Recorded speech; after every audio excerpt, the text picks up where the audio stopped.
sort of brute force their way through the magic.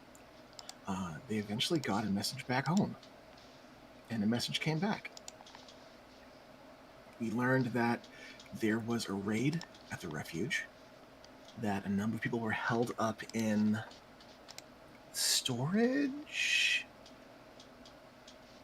Yeah, some bolt holes associated with some sort of old mine situation, I believe. But yeah, safe holes, bolt hole, safe house type things. That sounds familiar, yeah. A number of people were basically kidnapped, taken to work for the war effort, it sounds like. Or just kidnapped because people are cruel. Who the hell knows? But most people... Hobgoblins. There are Hob... hobgoblins. That came from Hobgobs. Elaine, not from Petal. Right, Elaine. We did get in touch with Elaine, and Elaine ran into someone else who relayed that information. So a number of people are missing. A number of people are safe. Um, So I believe it was the next day we kind of moved with purpose, got to this overlook, and where we last left game, we were kind of deciding, well, what do we do? Do we dart across, risk exposure? What do we do about that big balloon? Got some information back from Elaine about said balloon. It's a goblin invention. They tend to explode. Say seems willing to capitalize on the fact that, hey, sometimes they just explode. Taliesin likewise is keen on the idea of exploding, um, moving across and covering our flank by taking advantage of the unstable nature of goblin apparati, machines. Yeah, if we can open on that scene, it'd be great, because I think Say has some opinions on this plan. Oh, we definitely will. Building on some of that, you were able to add the hobgoblin and goblins to your lexicon. Um, as mentioned, goblins build things that are apparently very combustible, and hobgoblins seem to be another aggressive factor in Ruin's armies. I believe it was the last game. You also learned a little bit about the Refuge's neighbor. Oh, Theravax, the Iron Dragon? Iron Dragon. Yeah? Yeah. That is what Alistair assumes it to be based on the description. Right. Yeah, because when he rolls Arcana, he doesn't fuck around. He went to college. He went to college, god damn it. He can't shoot a gun, but he can Arcana. Yeah, Faravax seems like not necessarily grumpy, but it seems as if you are kind, he doesn't bother you. Felix has mentioned bringing him goats like a good neighbor does. Yeah, just neighborly. Neighborly? Like you'd bring cookies, but he doesn't like cookies, so you gotta bring something else. Yeah. Man, there's a wealth of questions I want to start asking Felix about that now, and I know I have no time, but I will find an opening. The party seems wary about meeting the dragon. In fact, it appears the collective wisdom is to perhaps avoid the dragon. Keep a low profile.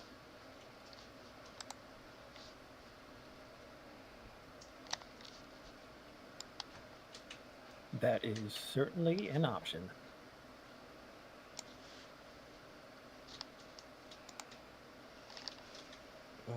Apart from all of that, Jaeger was doing a lot of reading of Magic for Dummy books. It got a bit of breakthrough with Felix's help about the nature of different magics and such. He knows he's gotta like really take some time and study hard if he wants to do anything, like pretty much do anything. OOC take a feat. Um, but like he's starting to slowly understand the basics.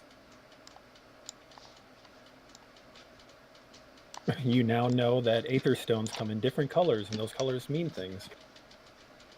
Yeah. If it's magic, assume that everything means something. Why can't you just say fire? Why do you have to say fire?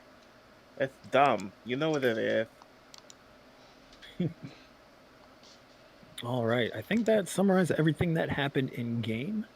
And in post game thread, some talks began regarding some strategies on how to cross the valley and what to do with this goblin balloon.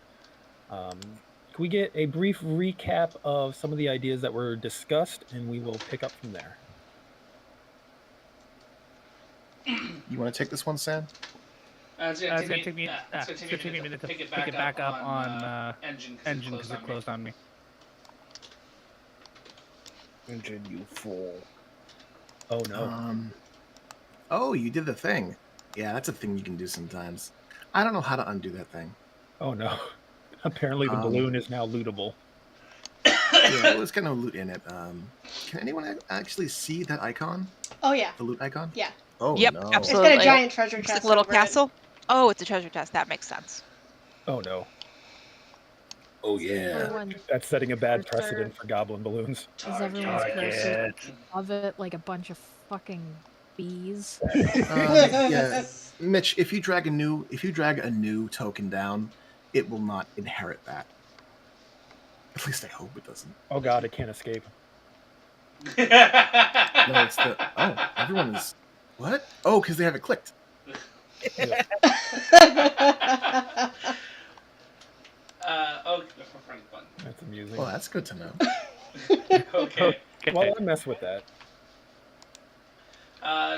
So yeah, the side side play started off with Allison asking about how magics because because the green is not necessarily the same as following standard arcane bullshit. So he was asking he was asking shit like, hey, well, with an etheric with an etheric envelope, would it be able to block red lightning? If it was the If same it was thing, the same could it block thing, itself? like could it block itself?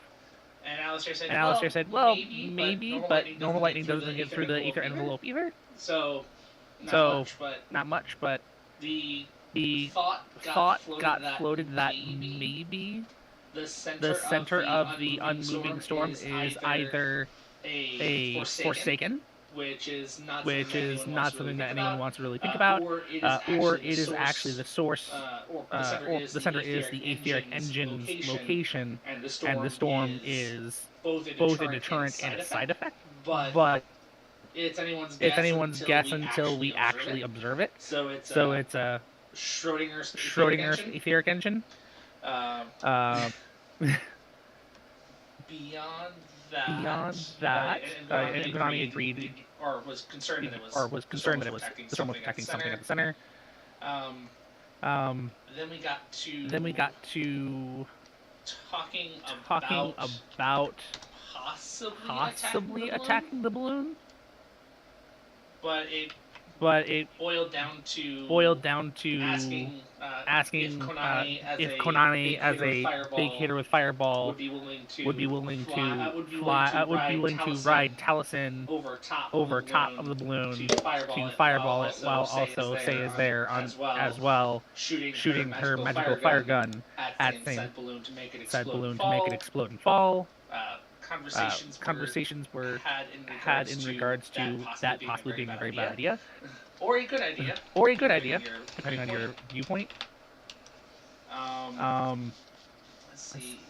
The Some logistics about hey, that could be showing our hand. We talk more about going and seeming, and the thought was put pushed aside and then put back to the idea of using Skyrite as a originally was as a distraction.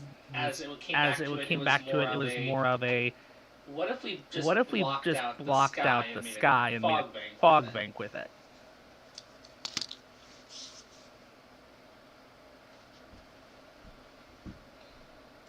I believe that was the last place that the conversation left off at. Okay. Say would approach the conversation. Can I, go ahead. just real quick, remind me where? So that location, that thing. Okay, so that's the balloon. I was thinking it was farther way somewhere else, but that's where it is. Ignore me as I adjust a balloon with a proper outline. Ah, you outlined the balloon. Yeah, But no. it's this side Yeah, I of thought it the was. fog cloud. I thought it was the Yeah, I other. thought it was on the other side. Yeah, I thought it was way off to the west. That does affect things. Yeah, no, it's right in the middle. It's a and spit away. That's why I Taliesin think you was estimated 40 miles away, but the air was clear here. Yeah, like, once you left the area of the mysterious cloud, that was part of the aspect of the mysterious clouds. They always kept moving, but it seemed to be in a circular area. So once you moved out of it, you had a much clearer view of the valley around you. Okay, so I guess the question is it the little one that's literally right next to us, or is yes. Yes. it over on the other side where I'm pretty sure it was last time? Nope, it was always right there. Okay. Yeah, that's why Taliesin started off saying, "Hey, it's on our way. it's on our way. We are going to go past it. Seeming might allow us to sneak our way past, but if we're too suspect in our actions, it might not be a good idea. it might not be a good idea." And that's why he was floating ideas on how to quickly take it down if possible, or render them unable to see them. But one of the things that was mentioned that I forgot to cover is we're on a mountain slope that has no caves, and we're hella in the open. So one way or another, we either need to get moving shortly to find a place to cut a hole up and rest, or we need to get seeming going and get the fuck moving. And it is morning, which is what my notes indicate, or it is afternoon, which is what the clock in the game indicates. Should Be afternoonish, because this was after half day's travel. Yeah, we got. Yes. I think we've already done 8 hours travel. No, you only did half a day's travel to 4 get hours there. travel. Yeah, so I would actually say it's closer to like 1 o'clock.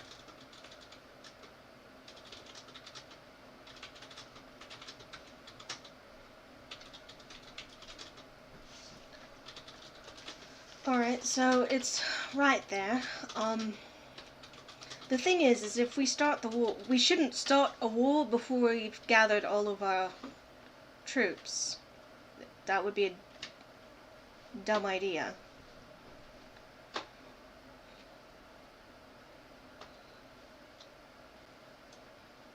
Looking up from his seated position, Alistair nods in Say's direction.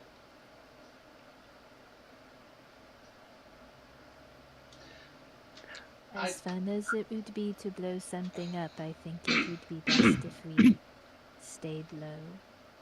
Not literally, but quiet. Quiet, we use seeming to make us look like allies and cross the valley, and we're far enough away that I doubt we'd get much interest. Especially if we can use some magic to make us less obvious. What kind of tree cover is in the valley? Is it like a dense thicket, or are there big pockets of exposed area? It is fairly dense, mostly pine. Was that coniferous trees? Yep. Yes. Coniferous.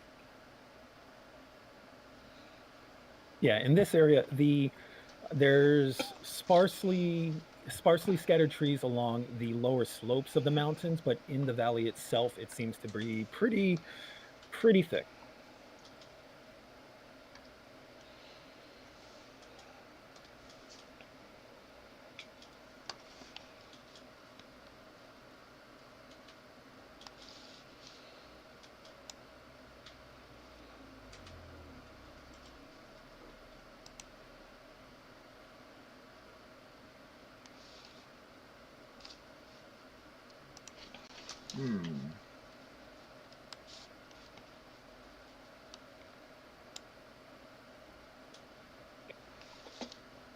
Well, I Well, I can certainly summon my owl friends, but if we're going to try and cross and we're going to try and seem as fast as uh, the things that attacked us, they're going to have to be dashing the entire time. We're going to have to be going at a pretty fast clip. Good news. After about an hour, we'll almost um, be just a little bit past the balloon. Something like maybe 10 miles south or so. If we were to go now, downside is we have to either fall and recast and get caught, or land suspiciously, get back up and fly off again. How many messages have we sent on the amulet? Does anyone know? All of We them. spent all of them. That wasn't in character, by the way. Yeah, out of character, all of them Yet. Is it per day? Yeah. per Yep. day. Per Because day. we sent a bunch yesterday. Oh no, we did send today. Sorry, Yeah, it was this that was morning. the what the fuck does it explode? There is actually one exchange left on it. Really? Are you sure? Hey, I'll take it. Yep. Taliesin started it off informing them about Petal. Let them know it's difficult to communicate. Elaine, Petal got it. Vespa knows her. Say, Elaine, we see a giant ball with a basket floating in the air. Elaine, it doesn't take much to make it explode. And those were all the messages sent. We should ask Elaine how often they explode on their own. Because, I mean, if they're known to spontaneously combust, I might be more open to making it spontaneously combust.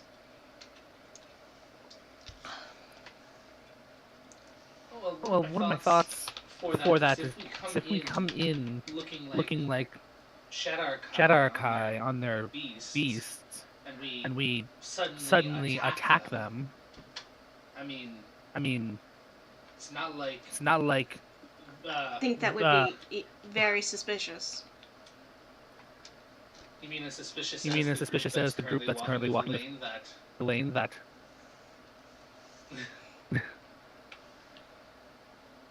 people have turned on things before. Plus, if they saw if it was taken down fast and there were any survivors, the only thing that they would have seen was Shadow Kai taking them down, and then. Alright, well, I'm tired of sitting here and arguing about it for 6 hours. Why don't we just make a decision? Okay, well. Can anyone? Do you want me to check Skywrite with the sticks? I yes, can check. that I would can- I can- actually, yeah, be brilliant. Should we blow up the balloon, yes or no? Okay, I'll get right on it. Fantastic. Felix is gonna pull out their augury sticks and begin ritual casting augury. So let me know when 11 minutes have passed.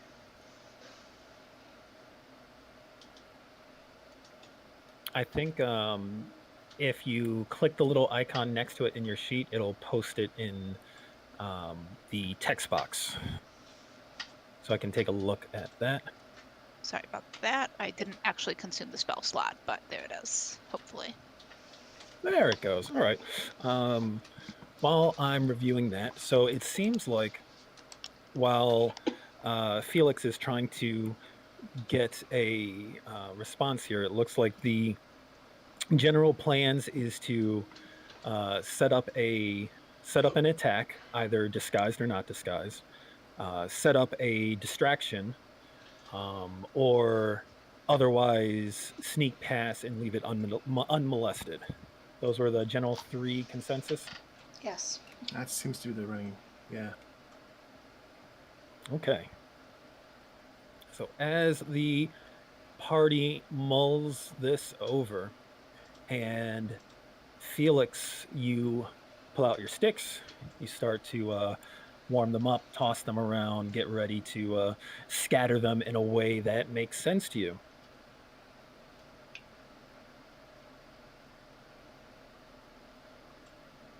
And you ask, should you destroy the balloon?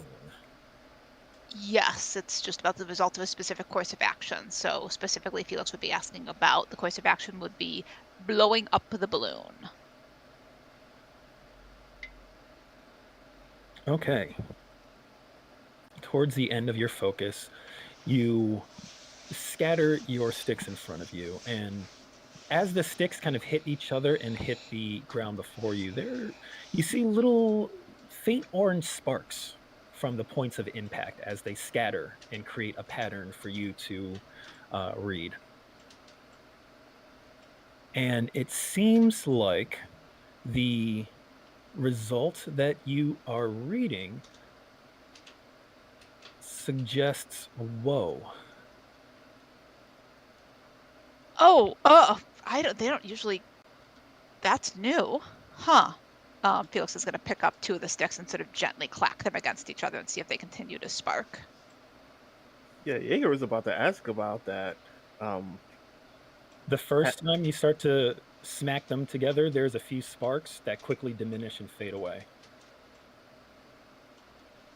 Yeah, that's new. Huh.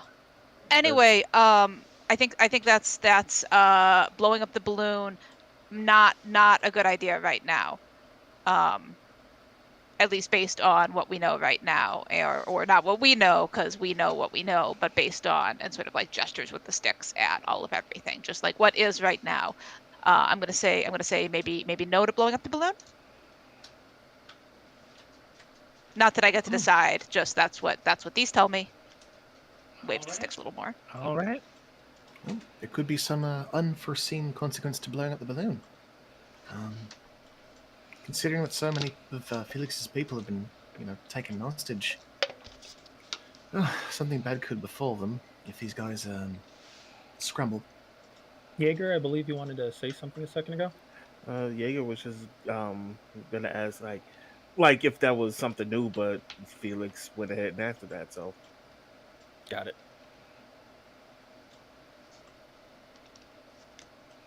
Okay, then. So the sneakiest way to get through is to we could disguise ourselves, and that'll keep us looking like Shadar-kai and wyverns for a short while. Do we have to the be the day. same size, or can we be just like something natural to the area? Can we be all one creature? I look toward Kanane.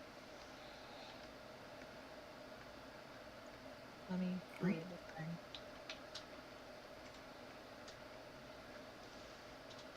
Jaeger shrugs. I have no idea how any of that works.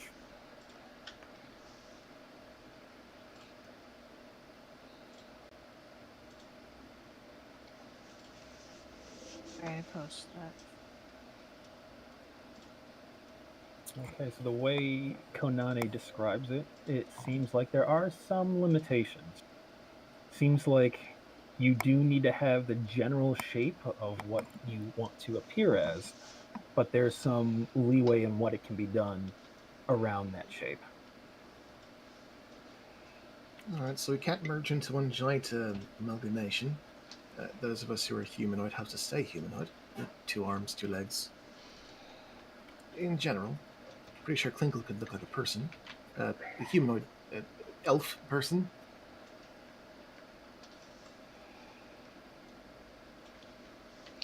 Twinkle just turns into Leah. Alright, I think Shadar-kai and wyverns might be the best way to go. We've seen their patrols before.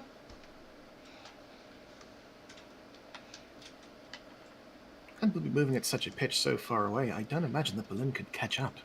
At the very least, they might just brush it off as, oh, they're on patrol, and might not, I don't know, pay much attention.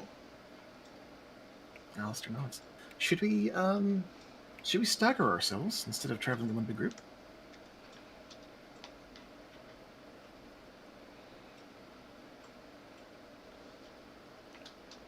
I don't know. I don't know. We were set upon when we were below decks, so Right, but there were at least 6 Shadar-kai upon the ship, and 3 wyverns, I think. 3 giant eagles.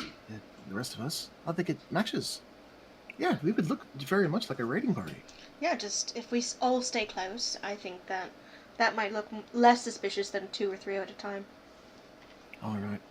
Well, I'm into it. Let's look the part and travel with haste and give that balloon a wide breadth and hope it can't catch up. And I promise don't to think blow it'll it up catch up. later. Yes, absolutely blow it up later. Once we find out what's happened with the people of the refuge.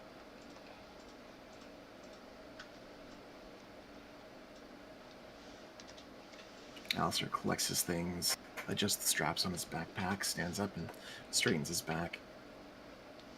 Right, so, next order of business, landing.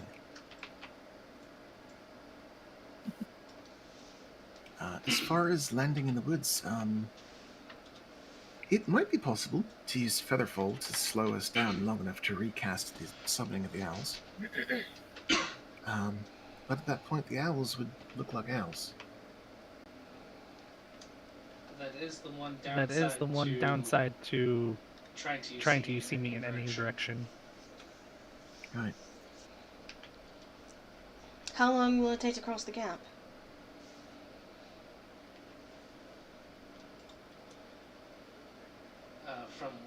From where we are, if if we were pushing the owls, if we were half pushing the eagles, an hour and a half, 2 hours. Seeming will last for 8 hours.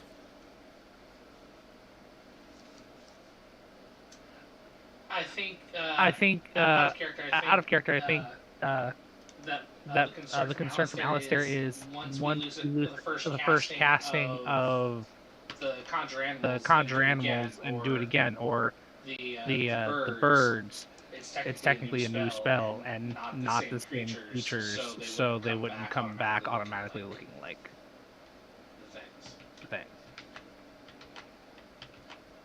Could the spell be used to upkeep the magic? Or do they have to expire and then be summoned again? They have to, as far as I know, by the wording, it's they expire and then summon again. And the way it's worded, suggests that it's new spirits each time, possibly. So, I would also mention as you discuss these particular poems, because of your current location and needing a spyglass to get a decent view of that balloon, there's the chance that as you leave these mountains, if you angle more towards the south and kind of loop towards the far mountains, there's a possibility that you would be far away from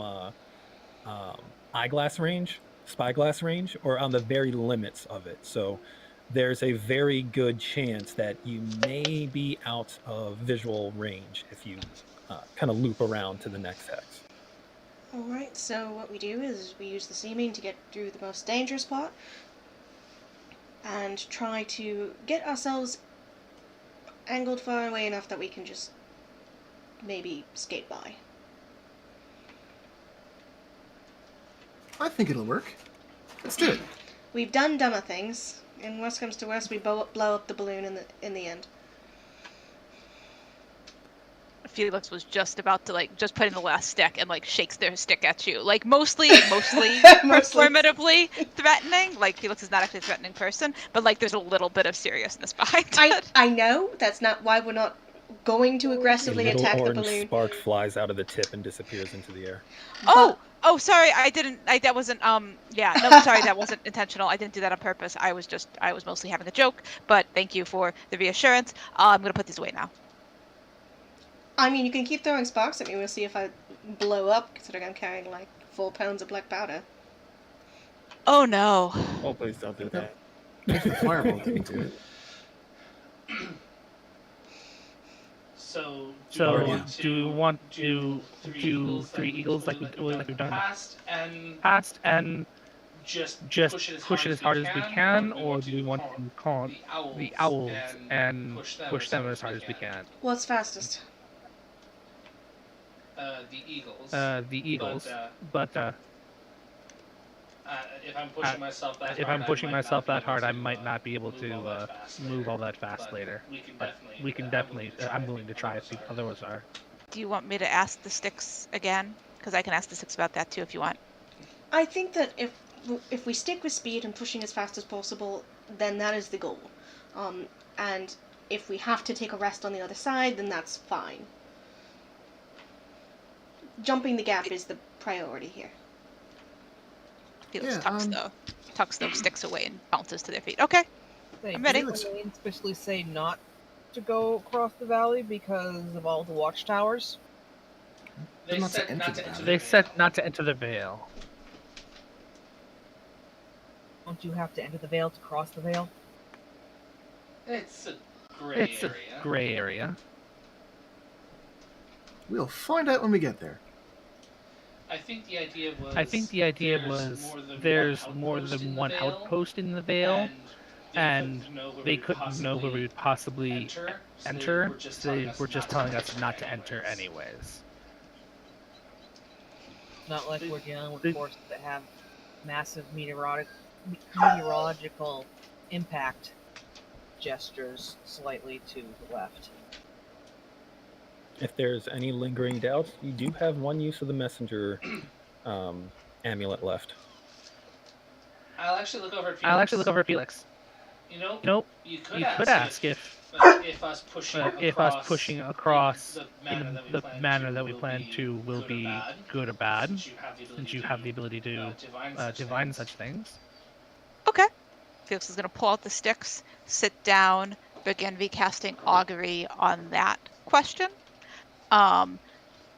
And will encourage the DM, if you haven't already read the last paragraph of that spell. You might want, okay. Yep, carry on. Okay, so I'm going to roll a D100 on my side.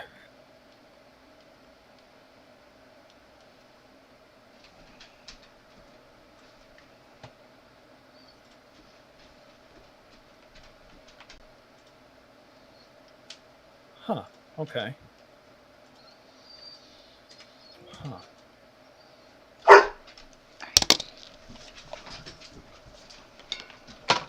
All right, so as you come to the end of your ritual spell, you start to roll the sticks in your hands. You feel kind of this energy building within them. You see little sparks begin to fly off, and you feel the familiar kind of excitement to see just what's going to happen. And you toss the sticks in front of you. There's a brief orange flash, and the sticks go scattering. Like a little explosion-y, sort of like just like a tiny little that sort of thing. Yeah, not like a big kaboom, Mm-hmm. but there's definitely a spark that scatters your reading into illegibility. Huh. Yeah, I guess it doesn't matter. A little. That's weird. But yeah, no, I think it doesn't matter. Gather up the sticks gingerly, like sort of not waving them in the air because that will fan the flames, but like trying to get them cooled off and not smoking before I put them away. Oh, they're very cool. They don't feel like warm or anything, and the smoke starts to fade after a little bit. Not to doubt the person who can actually read the stick, but that seems like a bad thing and not a it doesn't matter thing. Things blowing up tend to be bad. Oh, I mean, it's different and it's weird and like I mean, I'm not saying that it's going to be a good outcome or a bad outcome. It's maybe it doesn't matter isn't the right word. It just it doesn't. It's the question doesn't have a clear answer, or the question doesn't make sense, or something like that. I think is what's going on here. It's complicated. Telling the future is complicated. It's hard. And looks over at Kanane, I think, and makes a right, but back me up here face. Or not. See, it's not exact. Sometimes it's exact, but not always, and that's I think not always.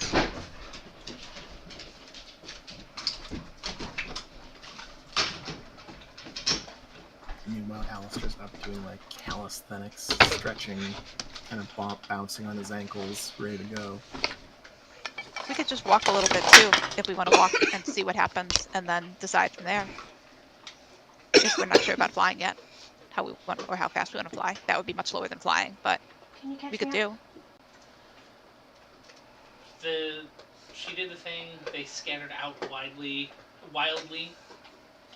and it's an undetermined. Yeah, you're It was a bad casting. to say and Taliesin on that.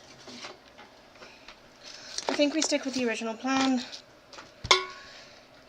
Just try to cross as quickly as possible, and if we get in a fight, we get in a fight. I like fights.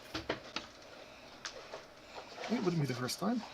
Okay, so, Kanani, put that simming prepared, and, Taliesin, if you're ready to push, we can push.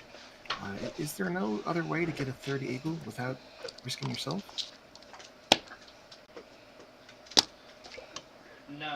No. And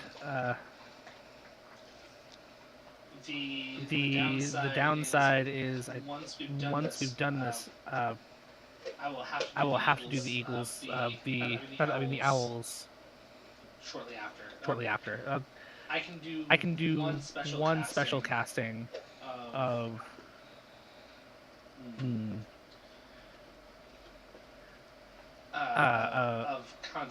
conjure animals at a high level. We could get enough eagles once. But after that one casting, that's all we have. So it's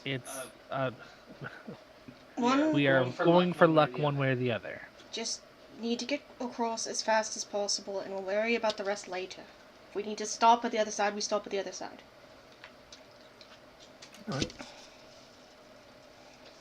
Alright, so one casting of conjure animals to summon the eagles plus seeming, and that'll cover you for 1 hour of travel time and get you most of the way across the hex. Real quick, metagame question for Alicia. Does Klinkle have the potion of rejuvenation as an option right now? Up to how long it takes you to make that. I think last I checked it was once per short rests. One creature can benefit from it. So if it's a question of spell slots, her class might have something that will mitigate that. I can do a spell slot up to what I have, which currently Level 3 spell slots. Alright, so you can restore a level 3 spell slot in another player? Yeah.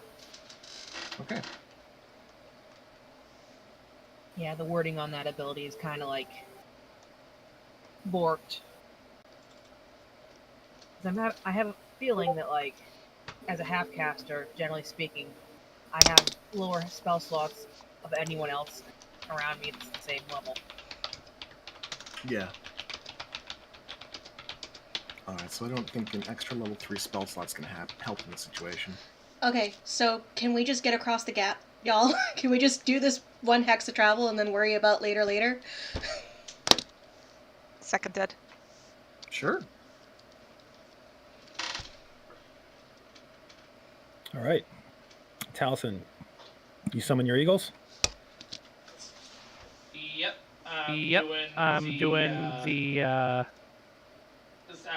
hour 7 of travel from the thing where I'm using my spell slot for Sounds good. slot for animals, eagles, and then and they're just carry going us to all at full dash. And Konane uses her seeming to disguise you all in the appearance of the Shatterkai that you encountered back aboard the airship. Mostly dark armor, fairly lightweight, fairly close fitting. This is all just appearances, of course. Swept-back spines, kind of a little bit imposing when paired with your new wyvern mounts, which very much do look like small dragons with long barbed tails and a lack of hind legs, or lack of forelegs, rather. You all mount up and you all take to the sky, angling across the valley on a slightly southern trajectory. And you drive your eagles at a dash. Now, say you have the eyeglass on you, so you're able to keep an eye on the balloon, correct? Yep. Keeping an eye on the balloon and our surroundings, just head on a swivel. Okay. Give me a perception check with advantage.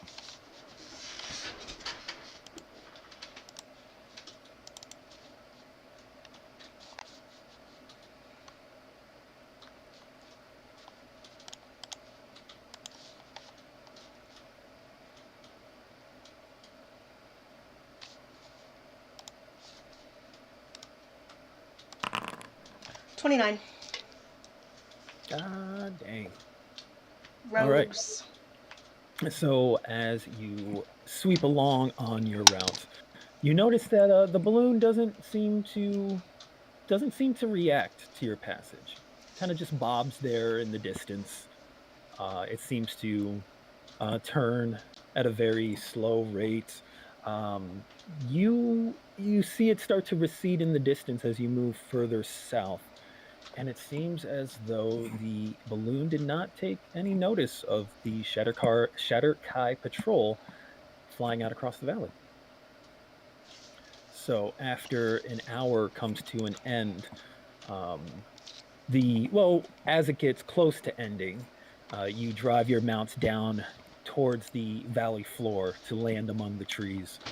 You're able to find a gap among the trees to kind of touch down and refresh your spell as your wyvern mounts vanish in puffs and swirls of greenish energy. Too bad you can't summon wyverns.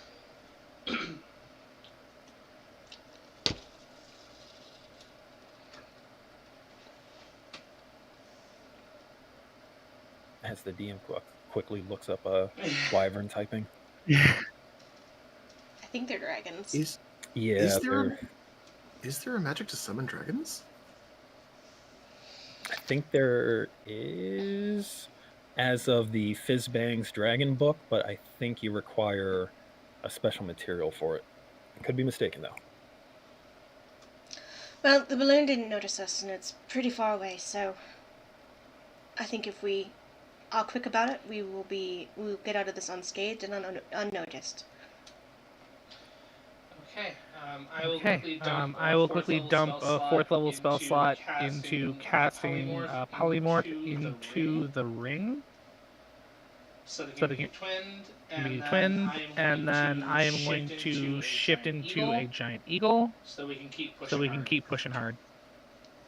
All right, and Konane uses the ring to polymorph two other people into mounts, correct? All right, you all take to the sky once more. Now, over the next hour of travel, you will definitely leave the hex. If you like, you can push and risk some exhaustion checks to whoever is taking the form of mounts to add on to basically do marching speed. Yeah, that's what It'll get you a little That's what further. Taliesin wants to do. So we've got Taliesin is one owl or one flying animal. Who are the other two that are transformed? I think Emmett It's usually Emmett, and it's either Jaeger or someone else.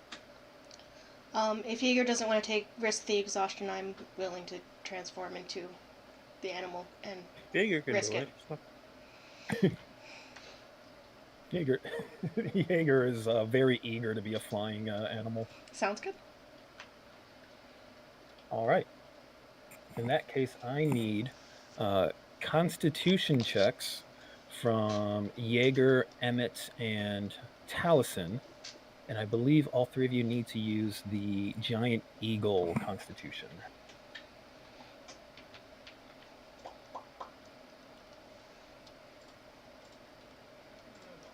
This up. All right, so that's a +1 on die. Okay. +1 on die. Yeah, it's a 19 on die. 20 total. 20 is good. Nat 20. 17 Natural on die, 20. 18 Jaeger. Total. What was that, Taliesin? 17 on die, 17 on die, 18 total. Okay.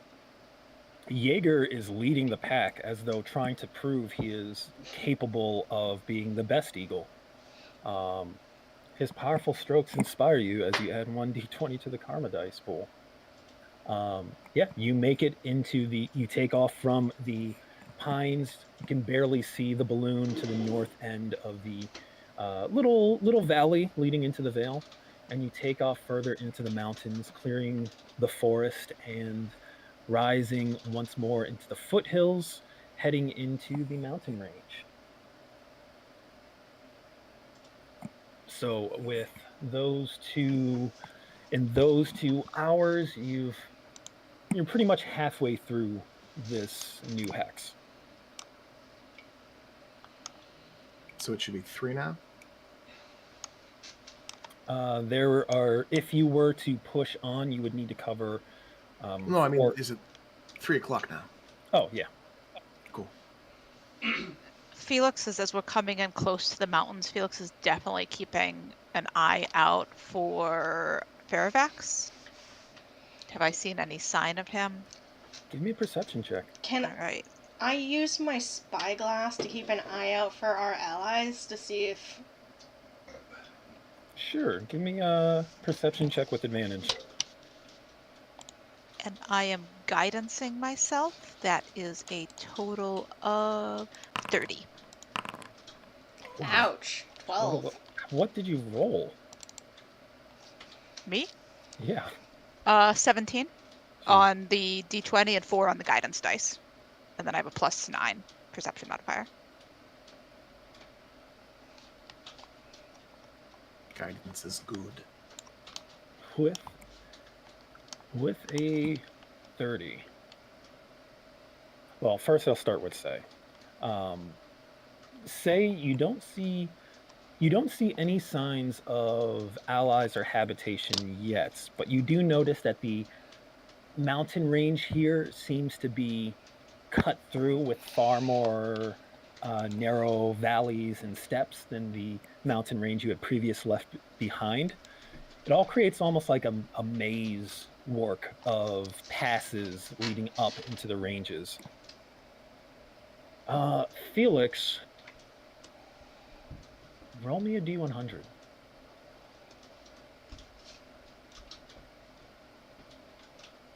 One second. Let's grab a d10. Oh, I do have a percentile. Single digits. 7. Okay. With a 7, you do see something. Everyone's kind of looking around at the mountains, at the forest, kind of off into the distance to your left and right, looking all around. You're looking in the one direction that most aren't looking up into that often, except for Say, because when it comes for looking for enemies, she is very astute / paranoid on where to look. You look up into the air in a direction that Say does not look with her spyglass. You look towards the peak that where you generally know Fairfax is located, and you see in the distance, high in the air, kind of a large black shadow that seems to be moving eastward. Like a large black shadow that is plausibly Fairfax or something else, and that is not. It definitely looks like something winged, and at the distance for you to make out that it's a winged creature, it has to be a very large winged creature. Okay. And I'm sorry, you said moving west, or did I mishear that? I gave the wrong direction. It is moving east. Okay. Towards the ping. Okay, then Felix will just and we're down someplace that is not in imminent danger as far as we know. Felix will just sort of casually point up in that direction. See, there he is. With Felix pointing it out, can the rest of the party see him? Or is he way too far away? You see kind of a black dot in the skies off to the east. Alistair cups his hand to his brow and squints. That shadow over there. Yeah. I mean, I think so. I don't, unless there's sure another it's not a dragon cloud? around, but yeah, I'm sure. It's got wings. Another dragon. Well,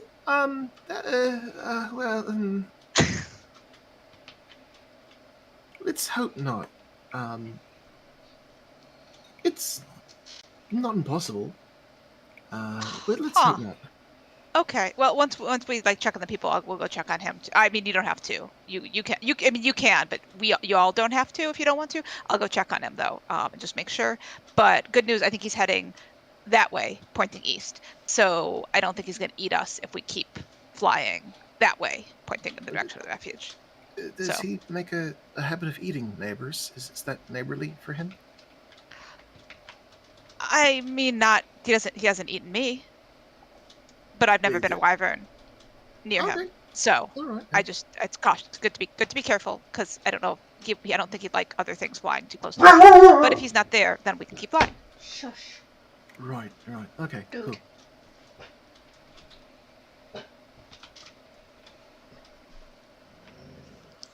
Speaking of flying, should we begin looking for a place to break camp? We've been pushing pretty hard, and I noticed the eagles are starting to flag a bit. Tally, you okay?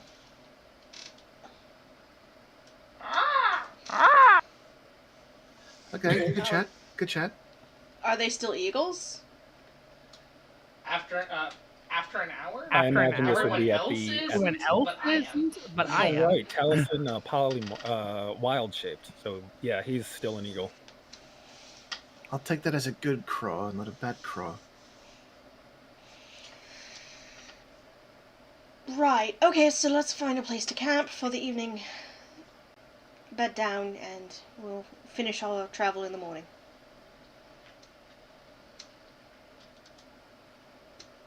I shift out of my giant eagle form, and I look around. We've only been traveling for 6 hours, Vic. We could go by owl now if people just want to get carried, or we can try and find a place to camp now. Either way, if there's something going on. If we can cram another hour of traveling by bird, I'm down. I am as well.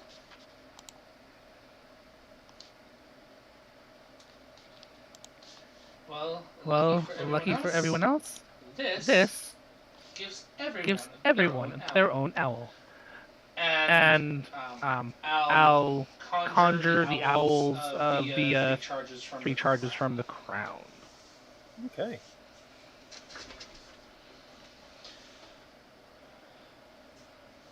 All right, so you use the power of the crown.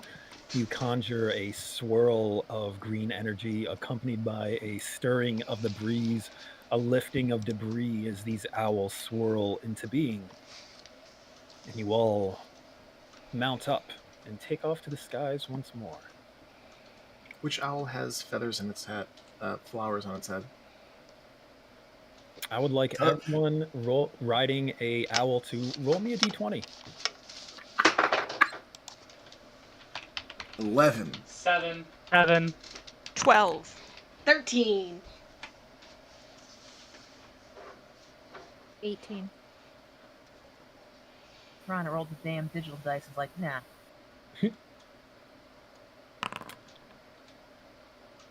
Jaeger, I had my code wrong. All right, so it looks like this time it is Konane who gets the owl.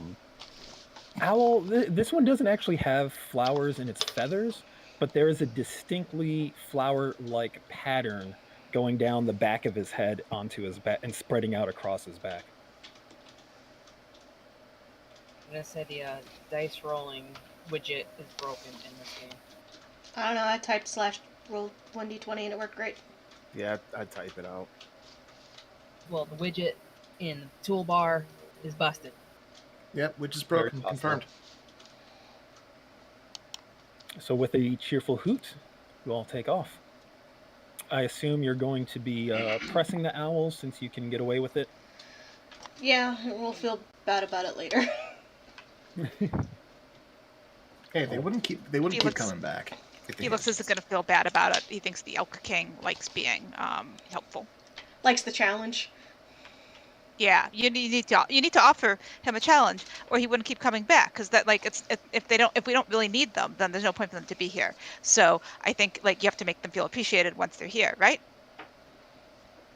Unfortunately for Konane, the owl, as you all reflect on the entity that first appeared as the Elk King, has taken the lead and is trying to show off a little as he fly.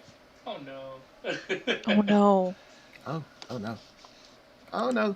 Not doing anything drastic like loop-de-loops or anything like that, but there's definitely some gliding side to side, up and down, definitely keeping to the head of the column. How does Kanane look? Am I He remembering is correctly? gonna be gripping the feathers quite tautly and yelling at the owl. Stream of a tone and profanities. Felix would like to attempt to maneuver their owl within 60 feet of the Elk King and cast calm emotions on both Kanane and the Elk King. Okay.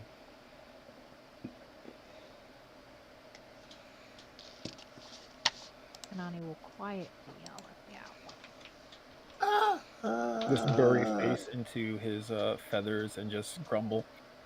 I'm sorry. Oh yes, it is each humanoid. So yes. I guess the Elk King is a humanoid. So. Well, it's made Kanane's ride a little bit more bearable.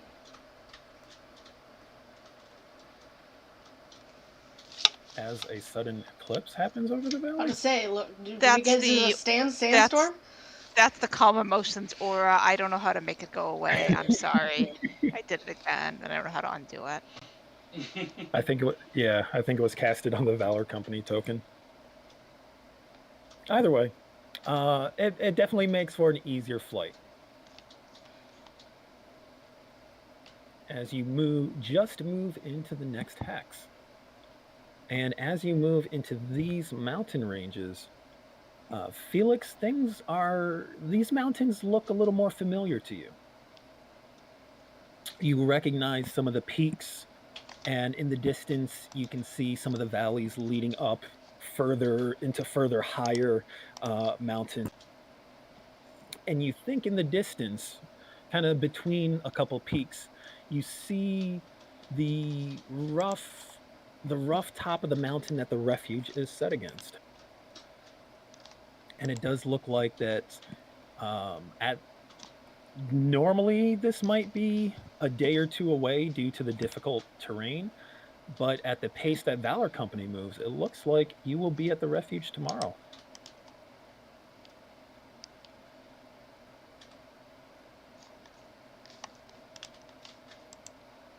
Now, as far as landing and looking for a site to camp, as mentioned, there are a lot more smaller valleys running through the mountains here, a lot more grassy meadows kind of nestled between peaks, scattered bits of thin forest here and there. It's not too hard to find a sheltered spot that gives you kind of a view all around you up into the mountains that still provides you some cover from the air.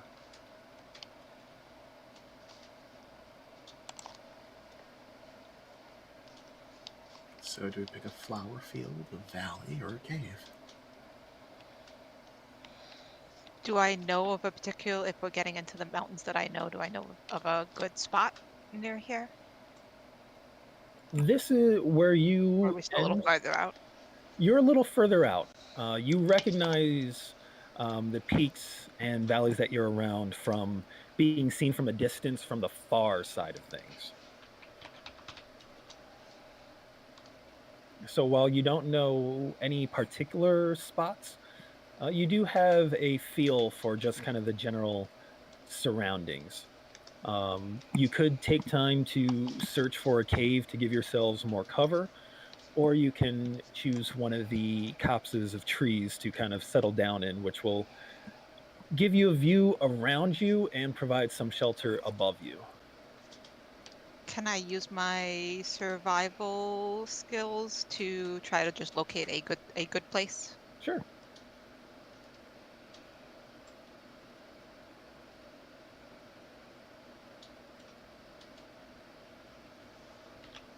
Let's roll survival and see what you get. Yeah, 22. Not fantastic.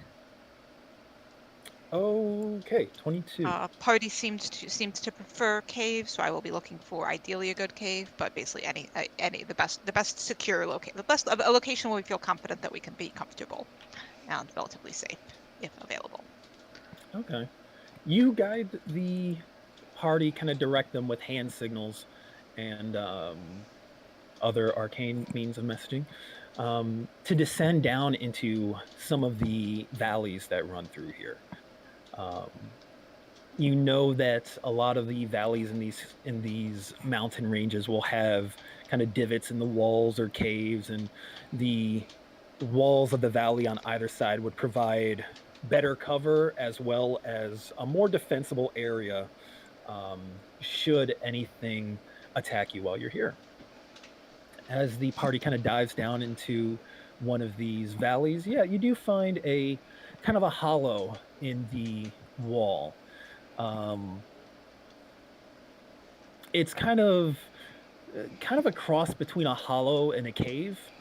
It's kind of not too deep, and the opening is kind of wide above, but there's trees around it that provide it cover, and it looks like a very safe place to set up for the night.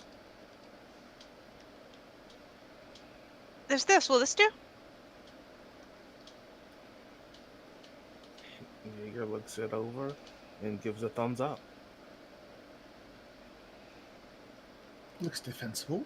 Yeah, should be fine. Good work. Thanks. Without further ado, Alistair's just going to stroll on into this cave. Tag along. How big is the cave entrance? Do we have to block it off? because it's that weird cross between a hollow and a cave. There's no good way to block off the entrance, but there are trees arranged loosely in front of it, so that from the air you wouldn't really be able to see into the area. Mm. From the ground, if someone was close enough, they would be able to spot it. I can look for another rock. I don't think we've got enough rocks. We'll have to keep watches. I mean, we can keep watches and you all can sleep. Well, that's also an option. We don't need to sleep, so. Alright, right then.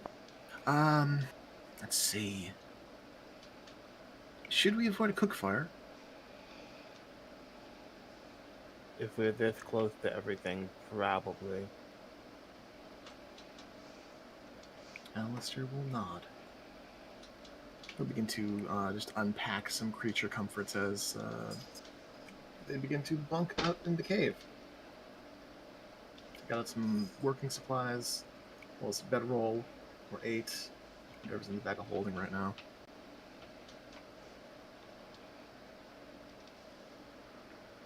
Alrighty. As the group sets up camp for the late afternoon, evening times, I'm going to call for a quick break just to use the restroom, refresh your drinks, and then we'll dive back in about 5 minutes. Okay. Okie dokie.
I see trees of green. Green trees there too. God, that's I terrifying. see the trees, and they are green. And I think to myself, I am lost in this woods. I guarantee somewhere in the valley there's a goblin singing that right now.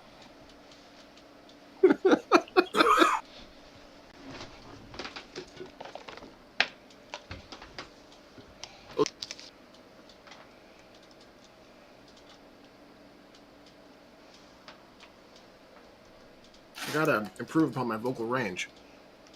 The goblin sings terribly, but everyone allows him to do so because they're in awe at how deep he can get his voice. I think if we didn't have fast travel, we might have run into him.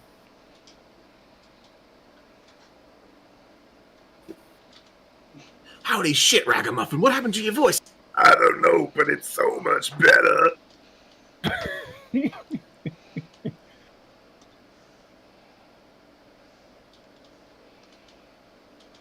He swallowed a frog whole and was never the same afterwards. Bogum, no!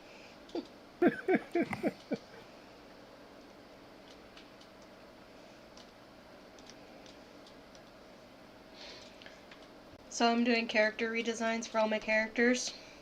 Hell yeah. I'm on Say right now. Say's code is stupid ridiculous. I love it.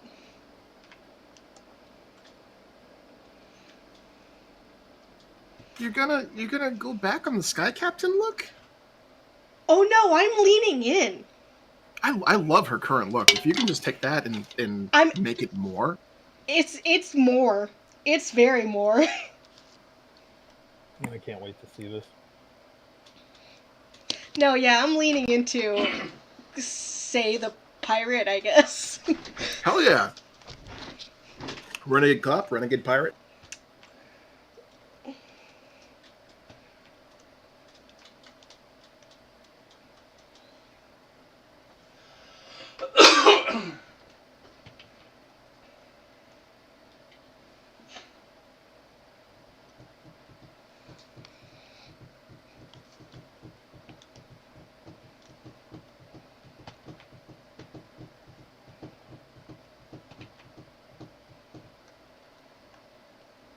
She looks like a fucking pirate.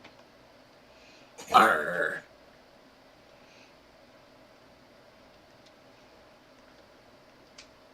I'll be relieving you of your software.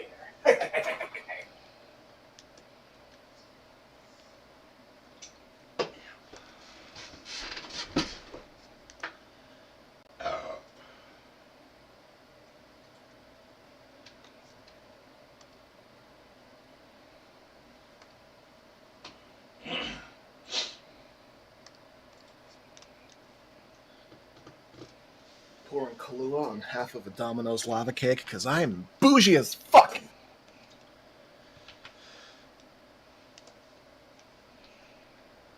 There's nothing bougie about Kahlua. No, Kahlua is basic. But I like Kahlua. I mean, I love lots of basic things. Basic doesn't mean bad. It just No, it means, does you know, not. Simple. accessible.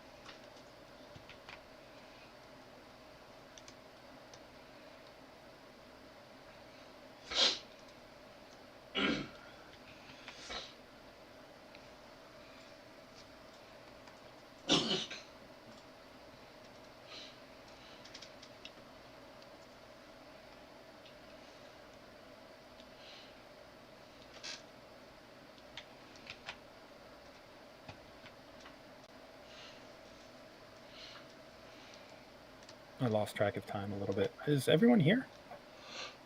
Haven't heard Hannah in a bit. I'm here. I'm here. Might be working on puppos. Puppies.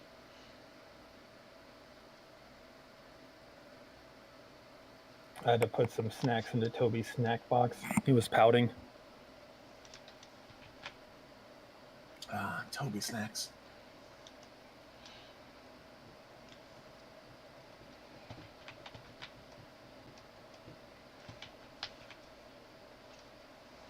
lost my bitch-ass dog again.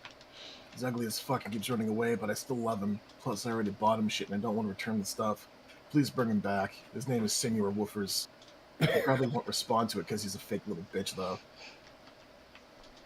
What the shit? Is that Jen? I lost my bitch-ass dog again. I think Karis would be very offended. Actually, no, she'd think it was hilarious. She'd think it was hilarious. Dude! Was it Karis? Karis? It's Karis, yeah. Karis goes off to do the goes off to snoop and stake out and like be a beetle on the wall in the poison Poseidon and goes missing, and Jen's like, "Have you seen my dog? Have you seen my dog?" She's like, "This big pointy ears." We lost our answers to Cherry. Actually, I don't even know if she answers to Cherry. I just call her that. She does. She has a couple times.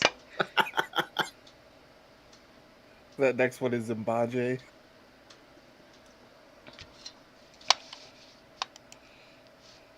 Chasing after the dog and slipping. Getting chased by the dogs. Holy shit! Oh, he ain't shit! Yeah, that does have Mbanji energy. It's him with a bunch of jaggies. I want to be your friend, little buddies. I Hey, little buddy. Hey, little buddy. Oh shit, oh shit, oh shit, oh shit, oh shit. Into the water. That is literally Mbanji, but the Jaggies. But the Jaggies.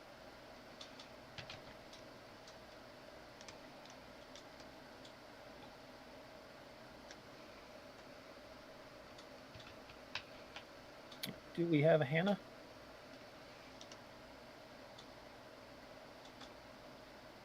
Still doggoing.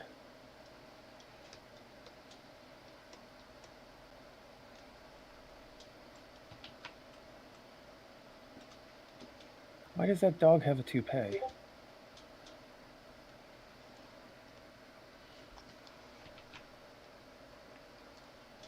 Cause he's a bitch ass. I just saw a reward. Oh, like $5 maybe? 5-ish maybe.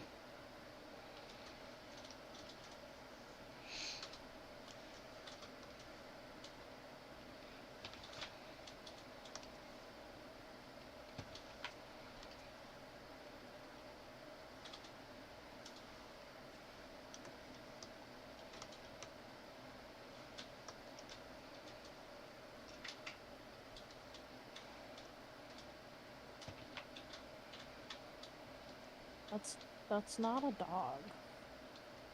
Yeah, sure it is. Look at its stat block. It says dog. No. It's just a hard dog. A hard dog? It's a hard dog. Yeah, dog's got, just a little bit of mange, a little bit of, it's got a strong back. Strong back doggo. Okay. I mean, I he's see a little that old. we have a Felix. Are we missing anyone else? Do we have a Twinkle? Twinkle's been here shitposting, so. Twinkle's favorite pastime is shitposting. Do not give that bird a Sheikah slate. I feel like a Kenku would be very, very good at shitposting. Say and Taliesin? Yeah. Yeah. Perfect. All right, let's dive back into it. Yes. Now, I believe Alistair probably has something he wants to do this evening. Yeah, I'm gonna crank out some project time. So Alistair's gonna be just working with his jewelry kit from the time they make their nests to the time they bed. Okay. But he'll be working on that until he goes to sleep, so whatever other people want to do first. Would anyone else like to work on anything, or? Jaeger's gonna read. He feels like he's close to a breakthrough, even though I know he's not. Jaeger's determined. Say is going to talk to Felix, actually. I believe in Jaeger.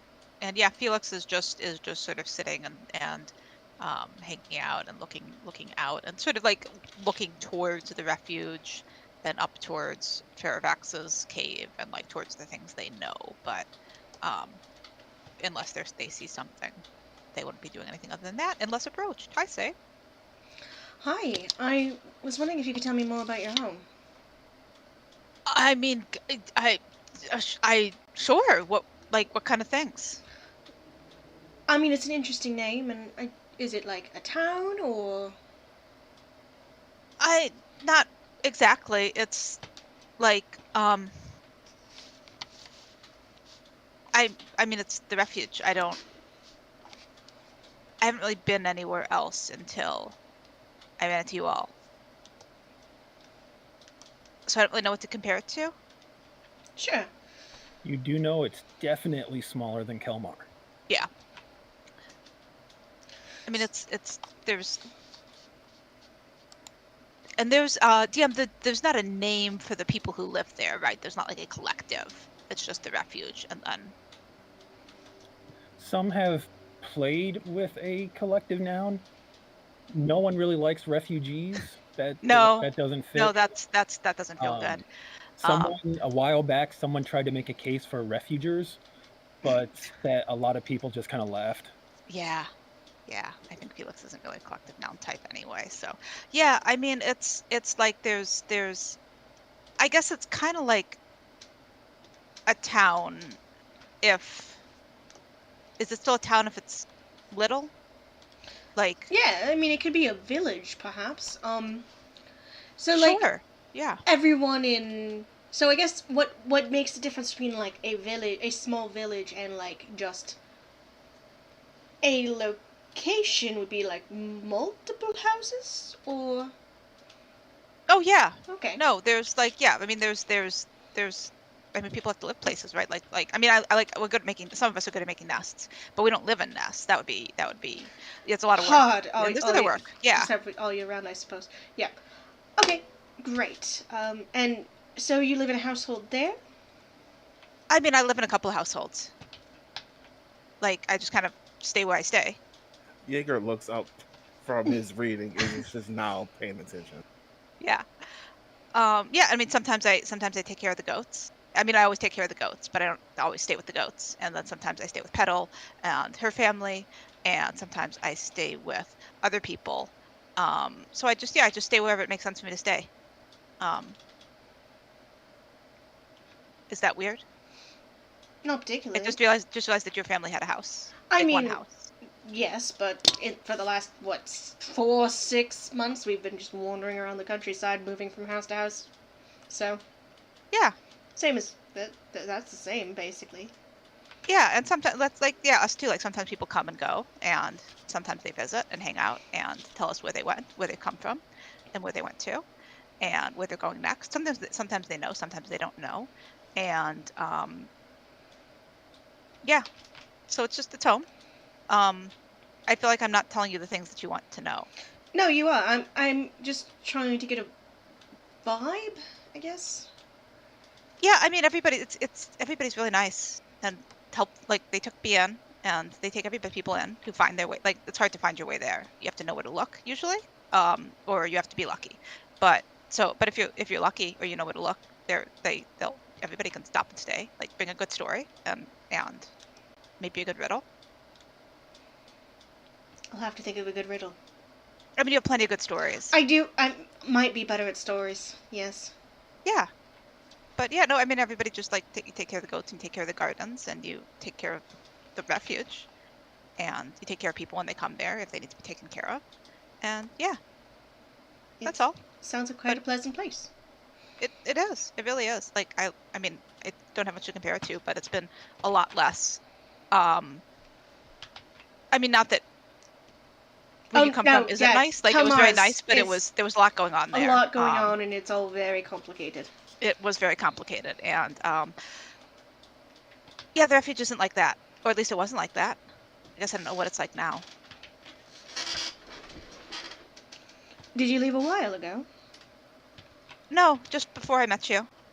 Like, I mean, it took a little while to get down, but not that long. So, What's that? A couple of weeks? This is Hannah. A couple of weeks? Yes. Yeah. Yeah, a couple of weeks. That's not really. I mean, that's. I hadn't really been away before that. Like I would sometimes go tend the other shrines. There's some other shrines, so I would go take care of those a little bit. Shrines? Or I would go find Verifax. Yeah. For the Wanderer. Oh, right, the Wanderer. Yeah. And sometimes I would take the goats up to Fairfax, but that's like a day, maybe. Not this far.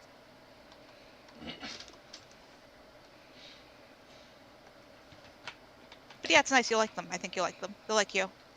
I mean, all of you. You too, Jaeger. How's the book? Very complicated. I stopped reading because your story seems more interesting. Yes, that book is dry as hell. You should make Alistair tell you about the things that are in the book instead. That would be more interesting, probably, than reading it. Why haven't I ever thought of that? He looks just kind of blinks at you a little bit. Alistair just kind of looks up from what he's doing and shrugs at Jaeger. I think it's a request right now. Request for a lecture, Professor Fields. Beg your pardon? Oh, I am hardly close to being a professor. But you went to college. Well, yeah, but you have to go to college, you have to graduate, then there's 10 more years to get your doctorate, and from then you have to go and get approved by the bar, and there's a lot of studying and work involved, and a lot of scrutiny involved, and then there's the inter-professor politics, and we can't just nickname you. Say just points at Konani. Why do you have to go to a bar? It seems like hardly the place for a professor to get. Maybe after they celebrate for after a test. Wait, Oh. no, yeah, I think I can deal with a nickname. It works. Hopefully, gosh, I hope no one takes it seriously and they actually think I'm Professor. Or you just that would be really awkward. You just keep calling yourself a professor and gain life experience, and eventually they just have to go with it, and you get an honorary degree. Jaeger slams his knee. Like me. Like him. That's a thing you can do? You're a professor? He's a doctor. I believe it's called fake it till you make it. I thought you were really a doctor. You're not really a doctor? I am a doctor of sorts. Oh, like philosophy.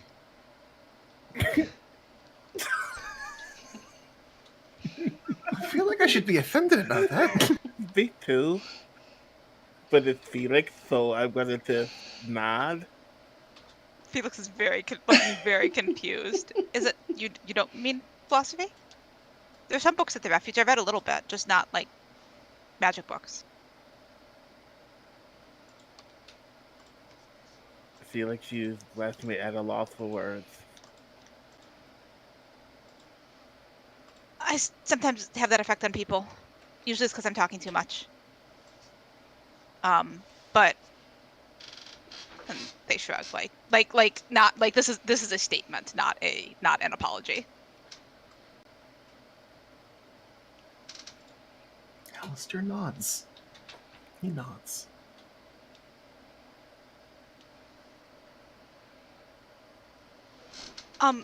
Was there anything else you wanted to know? I feel like I still feel like I'm No, I just was trying to get maybe an idea of who we're staying with and what a good host gift might be, or if that's even a thing that's done here. Oh, I mean, Fairfax won't be there, and nobody else, like... I mean, he wouldn't eat you either, probably, if you didn't bother him, but nobody else would eat you either, so you don't have to bring any gifts if you don't want to. But no, people, we just, like... I feel this is a little sort of a lot like this. The vibe is sort of like this is sort of so obvious to Felix that they don't know how to explain it. You just Felix. You show up and you're different than you knew, and you bring whatever you bring, and that's the gift, I think. Okay. Felix, does your refuge have a leader, a chieftain, someone who everyone listens to as an authority? Oh, the shepherd. Yeah. Shepherd. Yeah. What are they like?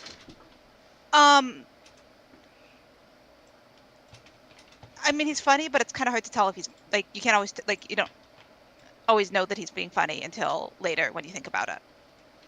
Well, like a trickster, Um, or like an old man?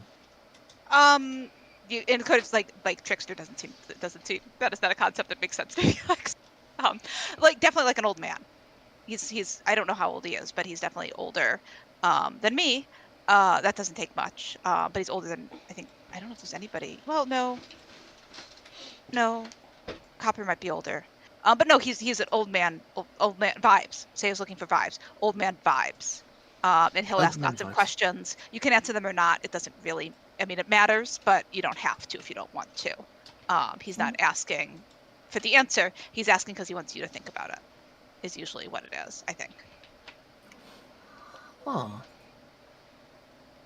Sounds like what you've Alistair goes described in your Professor Fendit Baron. Alistair goes very quiet, and he goes back to working. I would Clearly like something on his mind. to insight check Alistair, which I wanted to do a few minutes ago, and now I extra more want to do. Yeah, insight. It's 11 on the dice. Let's see. Always have dirty 20. Dirty 20. You recognize when someone's waxing nostalgic when you see it. There's a little pang of something there. Like maybe like a little sad, but mostly like a thoughtful, I guess, anticipation, maybe even eagerness. Do you know somebody like that? I did. Yeah. They're not with us anymore. They passed. Oh. Sorry. It's quite all right. I mean, not really. It doesn't have to be. Like it is. It is what it is, but it doesn't have to be. Well, but yeah. No, I mean, it's not going to be sorry. It's not like you asked maliciously. No, it is what it is. Yeah, it sounds like my they sound like they may have gotten along with my professor. It's funny. I probably wouldn't be out here with all of you, with my friends here, if he hadn't, makes a kicking motion with his foot. The old bucket.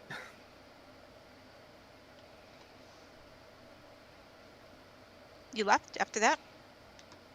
Oh yeah, pretty quickly.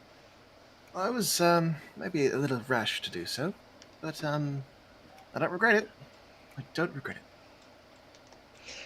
Insight check. Go for it. As Felix asks, why did you leave though? Just in case that gets anything to add to that insight check. Nat Sure. 1. Oh, that was not the nat that I was hoping you were about to say there. You know Alistair's been miserable this entire time. Yeah, right? He hates every part of this. All of this stuff. That was definitely sarcasm. Golly. There was a lot going on at the time. And I was close to it's midterm season, everything was very stressful, and his passing happened so sudden, and classes went on. Classes went on as they do, and people treated it like it was nothing. Well, there was some ceremony. I mean, he was a big shot in the Lyceum, but it was like my world had come to an abrupt and sudden stop. For everyone else. For me, but not for everyone else. And it got really weird. And Fender Baron, he had always told me that there was more out there, that there would be more to find, there'd be more to see, there would be something that I wasn't getting, and he always chided me for not seeing the forest through the trees. And I figured, you know what? I'm gonna go out. I'm gonna go out there and see what it is that he saw out there. And by gods, I would come back to the Lyceum and say, I told you so. I'd figure out what he wanted me to see. And that would be it. I'd have learned that lesson he was trying to tell me. World's a lot more complex than that, though. Found out that pretty quick. What I did in my summer vacation. Good golly. Do you think he'd be proud of you?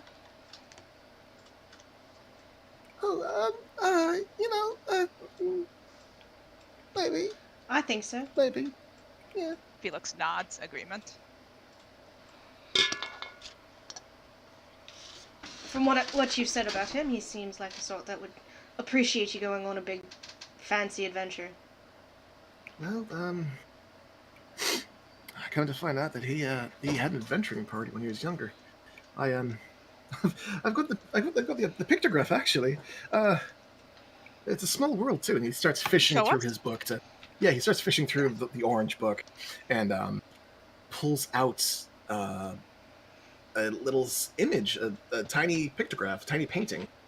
And God, I have to open up my character sheet to remember what's on it. As everyone huddles around Alistair to look over his shoulder at this picture. Jaeger has actually seen it before, so he's staying back. As the DM struggles to figure out how to search his notes for. So it's Elaine. this... It's I've got it here. Okay. Elaine is in this too.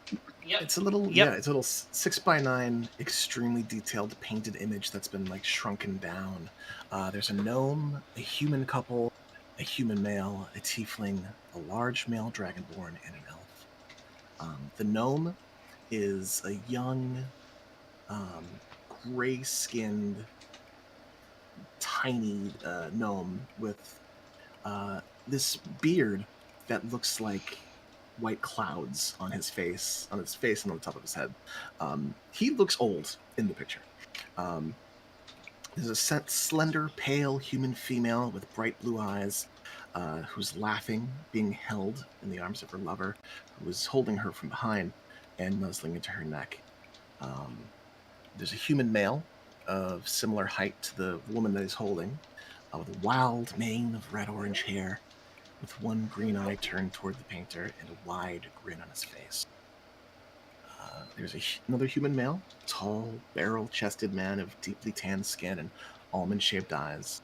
He's got a short black beard and a scar across one cheek. His long black hair is drawn into a braid. He's grinning broadly, with his eyes almost closed, with thick, burly arms crossed over his chest. He looks like some kind of swarthy sailor of significant wealth. I dare not say a pirate. There's a tiefling female with blue skin, black hair, and white eyes. She holds herself regally with a green book held in the crook of one arm. She appears to be tolerating those around her, if that. There's a dragonborn male standing behind the others wearing plate mail, flexing both hands as he looks at the painter. He has yellow scales. And there's an elven male, tall and aristocratic, with long black hair pulled into a black ponytail, wearing a vest of green over a white tunic and slim-fitting black breeches of Aegean cut. He's smiling slightly, and his eyes are a deep purple. And Alistair points out the gnome. Well, that's Fender Baron. This guy over here with the red hair, that's Elaine. That's the gentleman we've been speaking to over the amulet. Turns out these two adventured together. I don't know who everyone else is. I have suspicions about the woman. I think she might be the one of the sages. I think Elaine is never really good about telling the truth, so it's hard to know for sure. I was gonna say you could just ask him. If we're gonna see Yeah. him, you could ask him. Oh, yeah. Maybe That's, you've already done that. Yeah. He's DM. peculiar. Sorry. Hannah remembers having heard some out of character conversation about this picture at one point. Does Felix notice anything in particular looking at the picture beyond what was mentioned? Oh, also noteworthy, stay told Felix about Elaine. Oh, yep, sure did. Sorry, specifically, do I detect any sort of resemblance?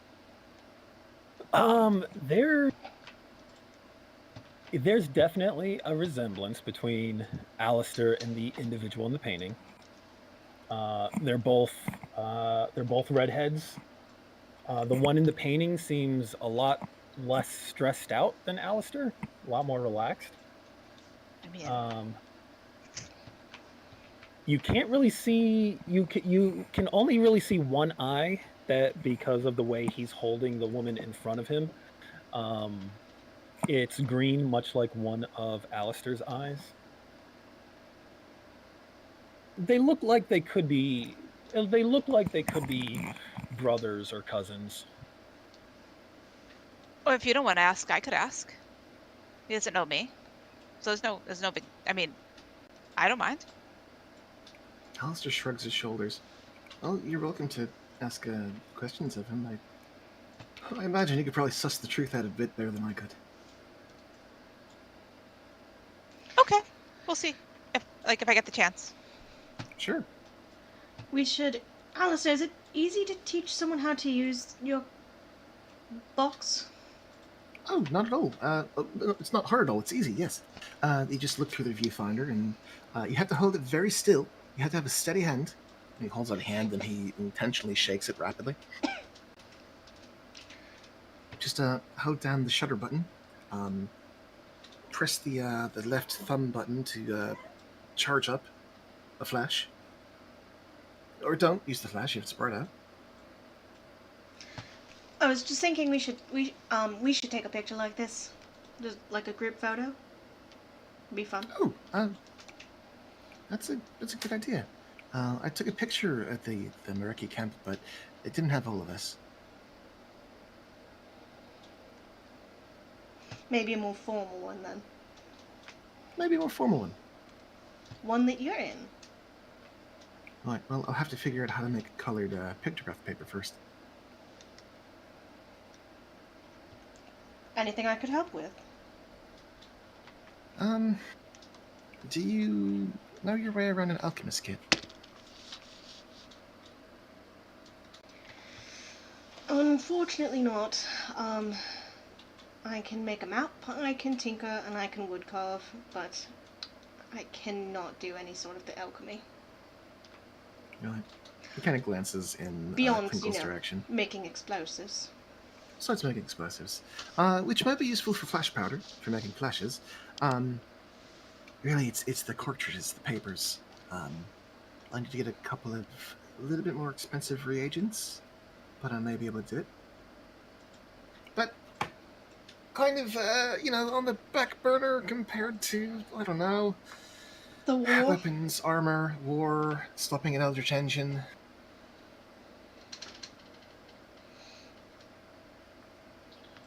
Maybe in our spare time. Maybe in our spare time, for sure.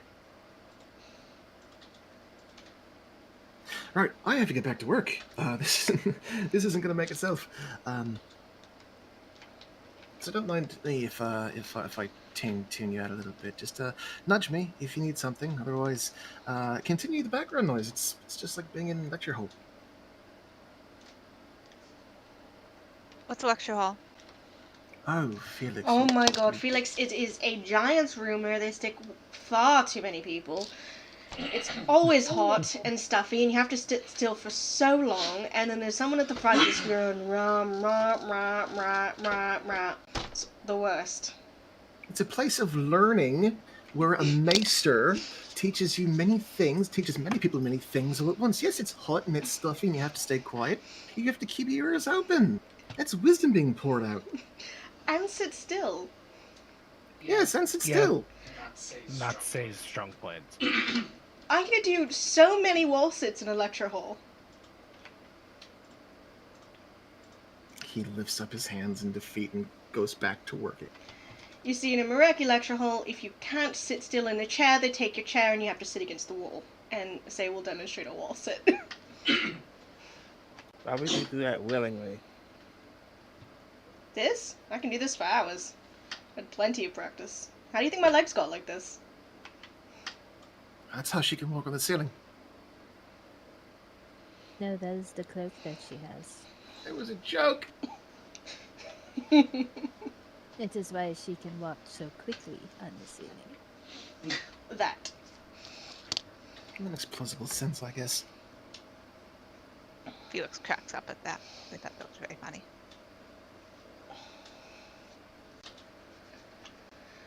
I think to burn some time, Say's gonna sit down with her tinker tools and make some, like, little clockwork wind-up animals. Like, just toys. Like, literal toys, not anything that does anything fancy. Okay. Because, as we've established, Say can't sit still. Yeah. All right. If you're just doing it to kind of pass the time and you're not putting too much effort into master crafting them, you don't really need to make any rolls or anything like that. And you just produce them.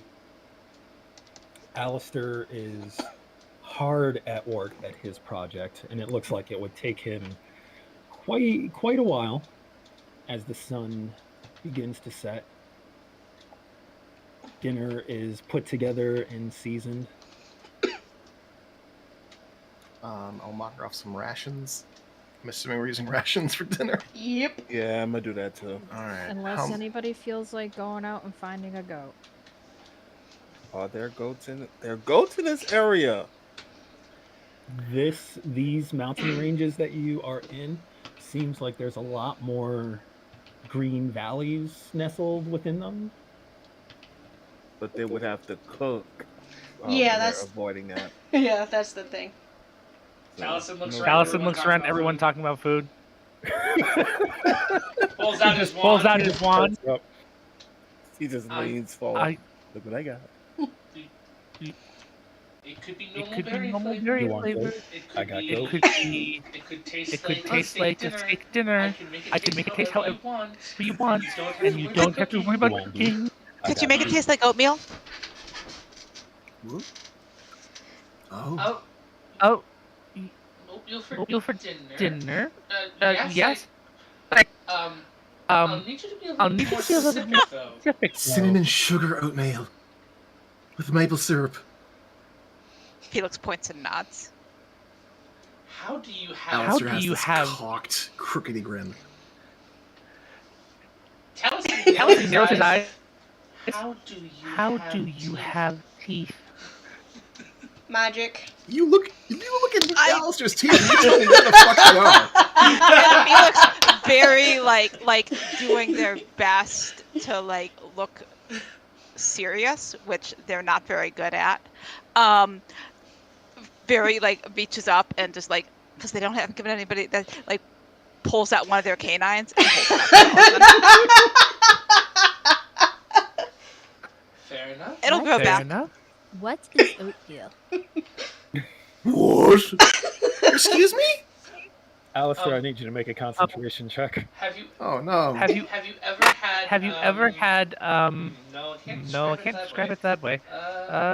It's a grain soaked in water that becomes kind of mushy and very filling. And So it's rice. Check or save. Kind of. No. Probably. Not exactly, but kind of. Oh, I'll let you do it as a save. So it becomes kind of a mush, and then you can add 23. whatever the hell flavors you want on top of it, which apparently in Alistair's case is like 15 different types of sugar. You That's juggle another your sugar. tools and your project for a hot minute, but you grab everything and you don't lose a beat. Just filing away with a tiny little rasp.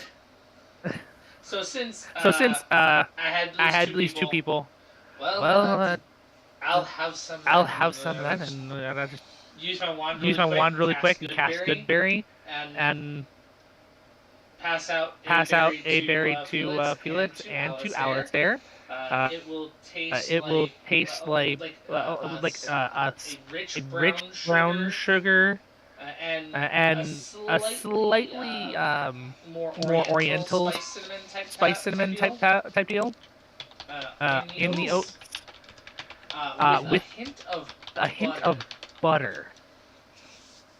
I think even Felix is having a little bit of cognitive dissonance at the taste versus berry texture, but is like fascinated by it. And It should be sticky and cloying, but it is wet and astringent. it's exactly what I thought it was going to be like, and also nothing like what I thought it was going to be like. Thank you, Taliesin. This is amazing. I don't know what I'm still thinking about it, but I'm really glad that I get to try it. It takes me back. It takes me back. I just really want oatmeal now. But I don't have to eat now. Thank you. You're welcome. You're welcome. I'll pop one of the good berries and I'll make this face. It's kind of desserty, but this is where you get the little thing in the corner. The party will remember this. Plus one good berry. So I hold out my hand with the 5 other good berries. Does anyone else want to not eat rations? I don't mind rations. My teeth don't grow back overnight, and I have to keep them for like 250 years if you have your way about it, so... No? What'd you say, Kanani? Kanani's just chewing on dried meat. Shaking her head. Not quite yet. The good berries don't have sugar in them. They're not going to rot your teeth. It just tastes like they're going to rot your teeth. Human dishes are all very, very... I find regular human dishes to be very much too sweet. I think that if there is a human dish that even humans think is much too sweet, probably not for me. Oh, you should try halfling dishes. You should absolutely try halfling dishes. Alistair didn't think it was too sweet. No, He's human. I think you're human. Gods, I hope so. I do not know what you're talking about. Everything in Notori is savory. I didn't think it was too sweet. From our conversations earlier about Otori, I think that I will greatly enjoy Otonian food. I like fish. We have sweet things, but we do not have so much sweet that it is just sweet. DM, when I was on the Black Tower, was it like a lot of oil stuff and just other like random fermented meat products, etc., or what? Because I don't remember. I feel like aggressively a large amounts of things are fried in Ferrandas. Yeah, Farendel's got good food. There's good food over there. There's definitely a movement for fried food. I think around the Black Tower, fried bread pockets stuffed with like meat and a kind of gravy, just kind of this like nourishment on the go is very popular. It is a very meat and potatoes kind of country. There's frequent trade with Gilneas and the country right next to it. So around the populated areas, the capital, not the Black Tower, but around the capital, there's a much more diverse food scene. But around the Black Tower, the food was a little plainer. Couple spices to mix things up. Frying stuff was basically the go-to to make things tasty. Like you do. Lard improves everything. Yeah, I'll just shake my head, but not say anything about the quality of human foods.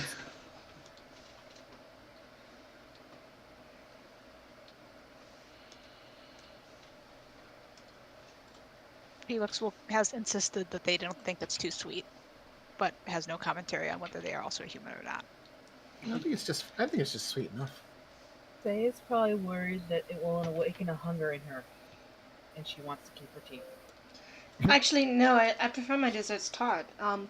In Kilmar, there's this bakery that does, well, I mean, other than Katnick, they do a very good cherry pie that is, they barely add any sugar at all. It's good. Tastes like actual cherries and not like sugar.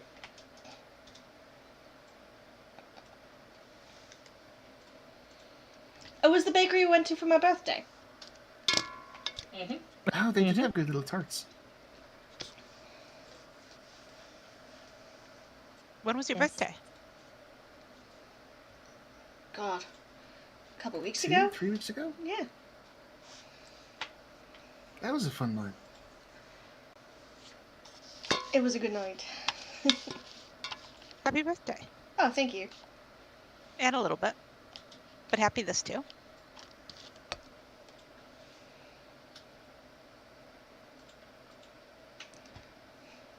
Whose birthday is next? That's a good question.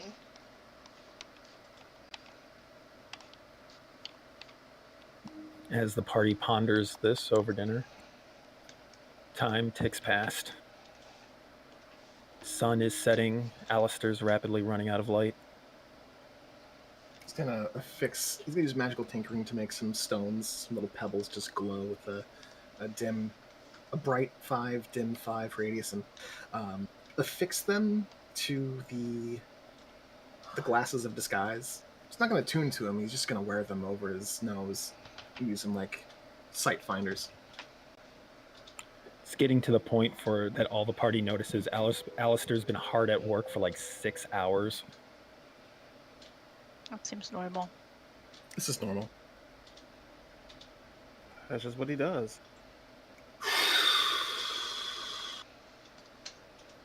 All right, Alistair, as your tinker session comes to an end, go ahead and make a tool check for me. Okay.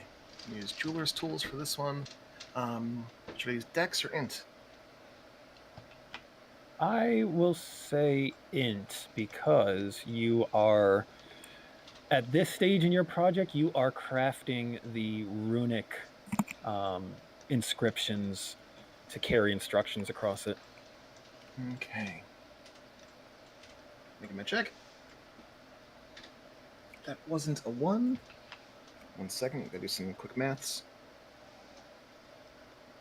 It's gonna be 28. 28. Now, if I recall correctly, you are using the spell that is stored in your bracers for this, correct? Yes, gonna be using Felix's non-detection spell. Okay. As you put the final touches, and as is usually the case whenever you craft a magical item, it's really in the last few hours where you feel the potential in your hands. You feel the kind of energy collecting around what you're doing. And there's a faint shimmer that slides down your bracers. A shimmer that seems to almost illuminate the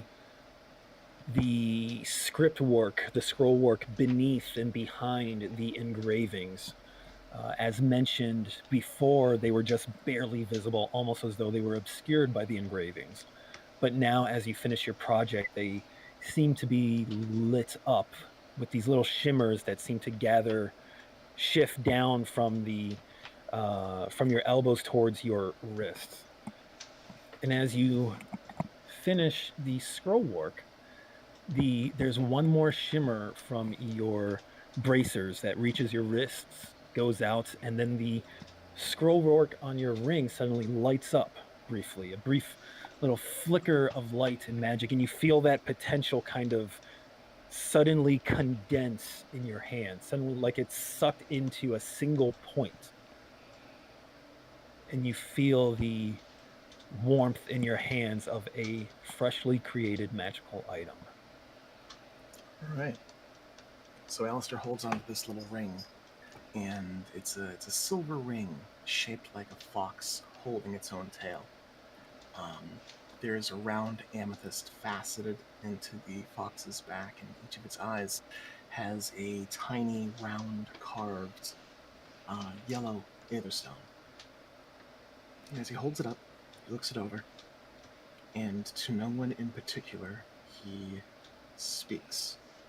Not very loudly. What I offer is neither a tool nor a weapon.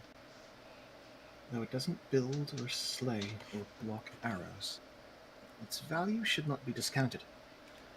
The shield may deflect the death-dealing blade, but the shroud harbors its ward from any such blow. Stealth, deceit, and guile. These are the tools of the fox, so the wolves may never catch onto her trail. Your name is Obscurity. He'll snap his fingers, clasp his hand around it, and wobble somewhat woozily, because that was a fucking jam session. Yeah, give me a Constitution saving throw. Sure. You had a long travel day followed by a very intensive crafting session. Oh, that's going to be a woof from me, dog. One in a bowl. There is one in the pool. We might need it, though. Use that. Use the... Okay. Use it. That's a lot better. So that's going to be a 20, not natural. Okay. You're a little lightheaded, but you're all right. Just kind of blink sleepily. And... Kanana, you awake still? No, she'd be asleep by now. So you get to sleep, you'll have to work. For the first time, Alistair, you notice that the sun has gone down. It's now about 10 o'clock at night. Say has an army of little toy animals around her. A literal army arranged into rows and ranks and formations. Is he even busy? He's going to slink on over to Kanani and just drop the... He's going to slip the ring onto her finger. And then make his way back over to his tool set. Pull his bedroll over. Alright, good night.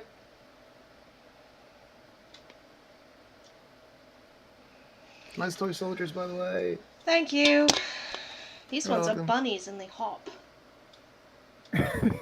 Bunny soldiers? I don't know if we'll consider.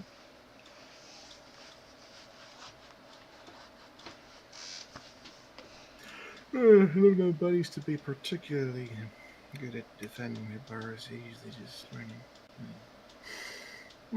That's the age of birds. He's gone.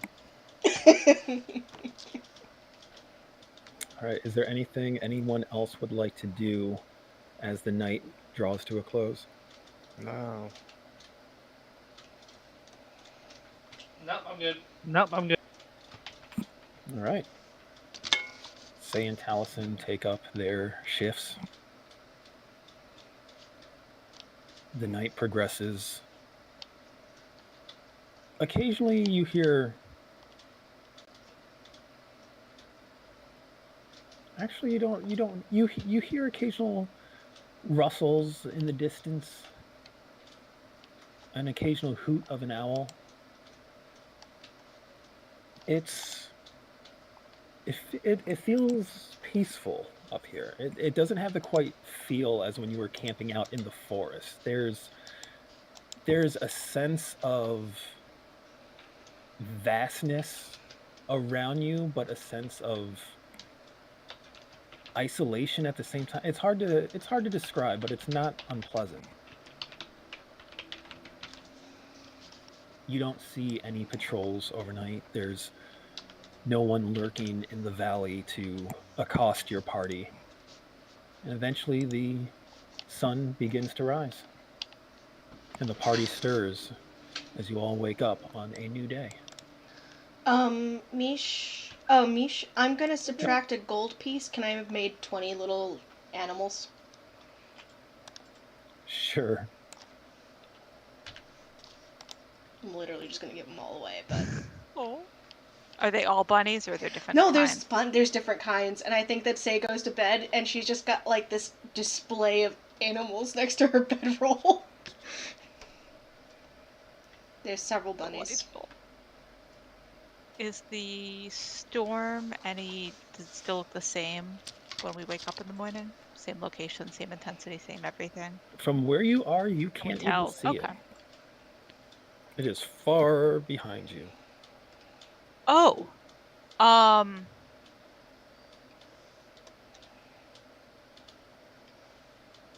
Felix would like to cast on waking up.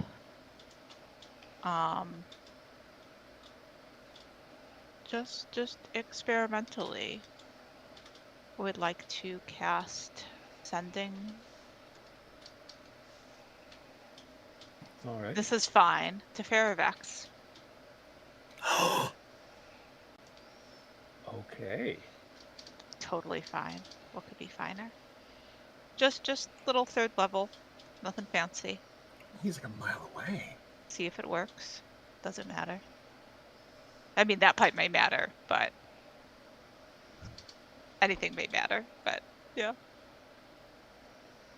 All right. What do you say?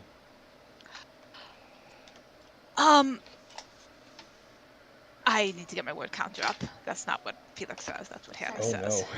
Because I'm going to need to know when I hit 25 words. Because Felix doesn't know. So, hi. I bring you goats sometimes. I just wondered if you were okay and where you were going the other day.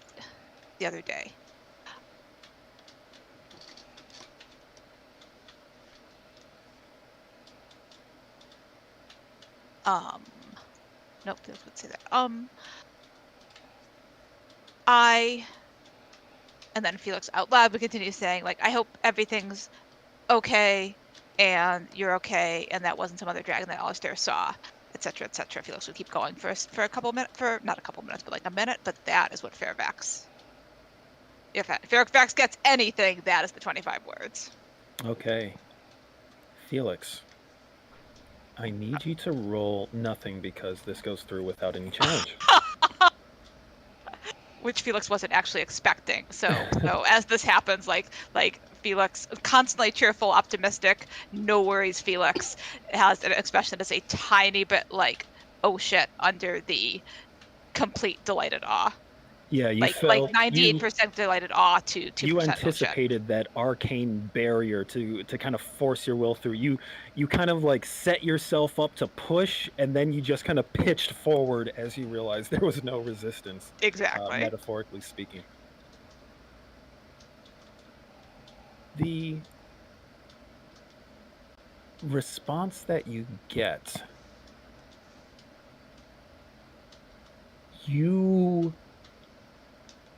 it's not like a standard response. You feel a sudden presence.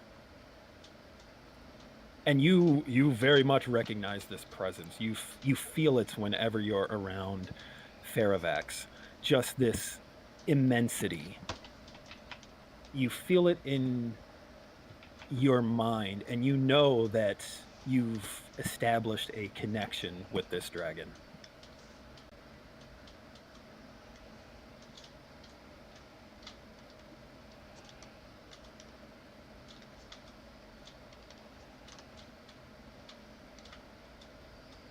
Child,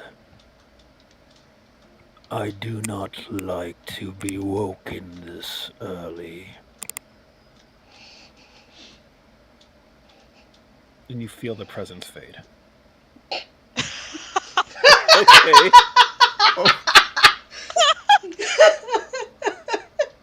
Farovax straight up told you lose my number. That's not what This Felix is- heard. Don't call before noon. This is exactly what I do to the cats on my day off. I do not like being woken up this early, and I kick them out of the room. Exactly. I've trained Liam to send me back to bed. Oh, adorable. Felix is just gonna like, sort of. I think we're sort of like in the middle of like breaking down the nest, like returning sticks and like kicking it apart and returning things to where they should will It's decompose appropriately, and just sort of stops and like it's also worth noting, Felix, that is Mhm. probably The first more time. words you Yeah. have ever heard him say at Yeah. one time Yep. than in all your previous interactions with him combined. Yep. Sure. Yep. Just like stares like delighted, and then eventually the other implications sort of sink in, and there's a moment of Felix like looking visibly trying to decide whether to be concerned, and then deciding to no, just be delighted, it's gonna be fine. And they'll just sort of say to no one, I managed to bring him a couple of goats, and then they'll go back to kicking the nest apart. Huh? Goats? How do we find goats all the way out here? Are there any marts open? No, well, at the refuge. Oh, you're awake. Okay, Good morning. so there's a goat mart at the refuge. Do they take Electrum? You're not gonna remember Wait, any hold of on a minute. this. Why do you need to get goats? As Alistair sits up, finally waking up. Good morning. Because goats are Good easier to morning. sacrifice than humans. What? Why are we sacrificing? We're not I feel sacrificing, like just their lunch. Not lunch for us, lunch for Fairfax. people are friends are friends, not food. I mean, goats are friends and also sometimes food. Oh, Not at the same time. That no. would be that doesn't work. But That'd be weird. You can't eat your friends. I mean, Alistair, didn't you grow up in the country? Yeah, Felix is giving you the farm kid look. We had horses in the country. You don't eat. They're friends. You don't eat them. I mean, some people eat horses. If you're hungry They're enough. intelligent. You shouldn't. Alistair is from a country that is very much countryside, but he's from the countryside which is very much urbanized. I mean, if you're on campaign and you have to eat your horses because you're starving to death, yeah, you eat your horses. They're very intelligent. That's kind of cruel. I mean, you take good care of them. You have to. You're not like you take good care of them, and you do the right. Like you're not sloppy about it. Right. That would be cruel. Yeah, if you Okay, don't well, draw we it can talk out. about we can talk about the moral implications of slaying intelligent creatures to eat them at a later date. I'm not awake enough for this. Are you a vegetarian? No. So you've had chickens. Okay. Chickens? Like, you get a chicken and then you break. I'm not a pet chicken. Once you've given it a name, you can't kill it.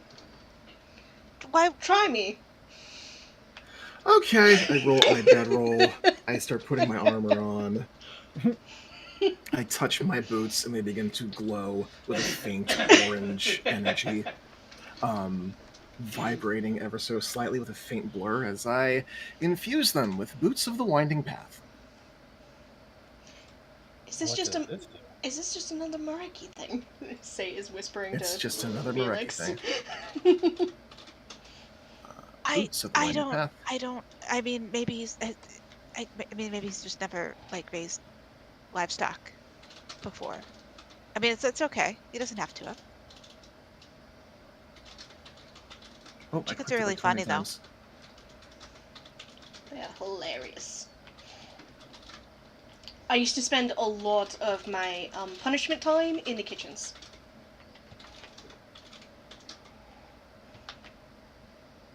You probably had a lot of that, didn't you? You seemed like you So had many. a lot of that. A lot of it? Yes, a great deal amount. Mostly for unauthorized dueling. See, don't worry. You'll have lots of good stories. And brawling. Lots of brawling. And wrestling. That's where that came from. More or less, yeah.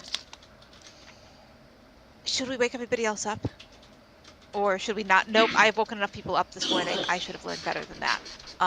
By the first thing, we should let people sleep if they need to sleep. Maybe. Kanani and Klinkle would probably need to be woken up. Klinkle can sleep through a lab explosion, and Kanani can sleep through a regular explosion.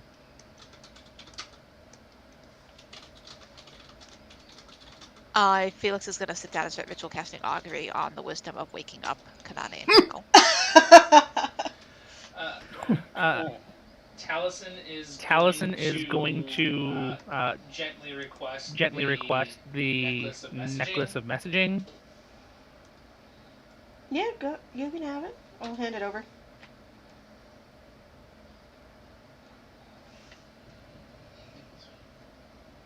I'm quickly writing up the message to put into the chat before I say it. Okay. Say's making sure all of her gear looks nice. She's redone her hair. Say, you notice that the glow on the jug stops glowing. That's fine. Alistair, do you want your jug back? I'll take my jug back. Thank you. You put it back in the bag.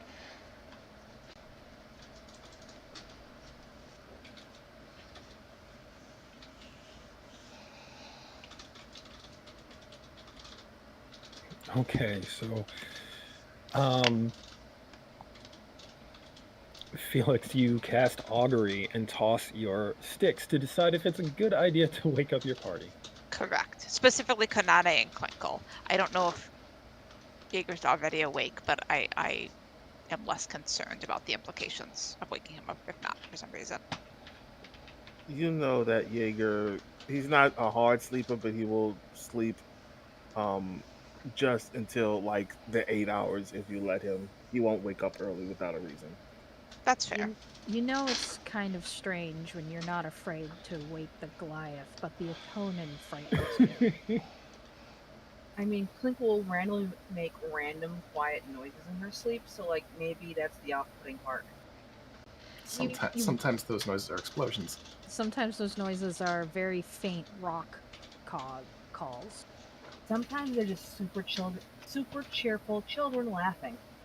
Oh, that's creepy, Val. I don't like that at all. Felix doesn't mind, but Hannah hates. I'm sure Say and Taliesin are used to it with their night watches. Yeah. God, and I'm just reminded of where I worked at the mall and the kiddie rides. Oh, right, yeah, they'd be right across the thing. That's the real trick of the nightly watch, is trying to determine which sounds are coming from outside the camp and which sounds are Klinkle snoring. It's been months. We're gotten used to it. They bet on it. All right, Felix, you gather your sticks and you feel that familiar energy. You see these little orange sparks begin to appear once more, and you cast the sticks down in front of you. And you do a little bit of a double take, because as the sticks come to a rest, they kind of look like they landed in the shape of a fox. Aww. With any the sparks? Positive runes facing upward. Okay. Any sparks today, or just the energy? There's little orange sparks as they rub against each other, as they kind of bounced on the rocks in front of you. But as they come to a rest, there's no sparks or smoking, just a oddly recognizable shape. Oh, that's really cute. Okay, I can go wake them up, and they'll gather up the sticks and bop off to try to wake Kanade and Klinkle. Probably in that order.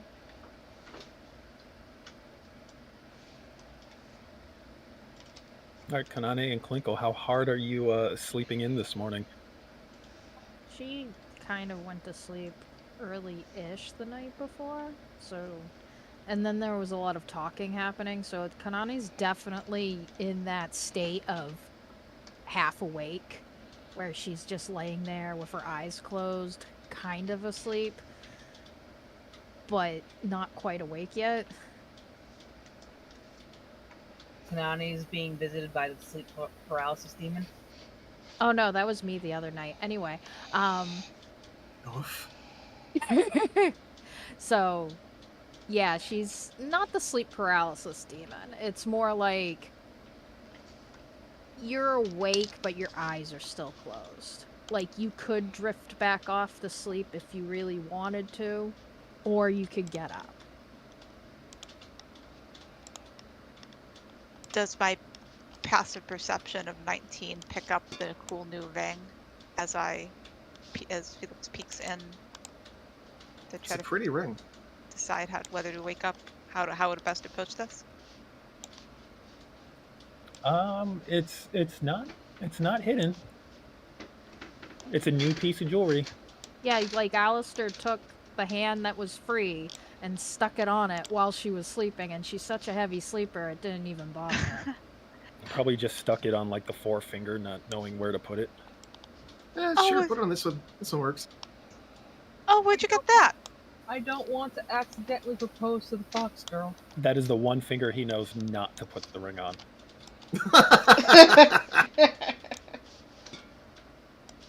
Wisdom Sorry, saving throw. Oh, where'd you get that? That's pretty. What? Your ring. Good morning. The ring? And she looks at her ring of spell storing. No, the other one. And Felix will point and then head off to wake up Clinkle, hopefully. What's that, Leaves? Felix Can I, for a can I burrito. blink? Connie blinks a few times and then looks at her other hand, the other ring, and just is like, Wait. How? Why do I have a ring? Good morning.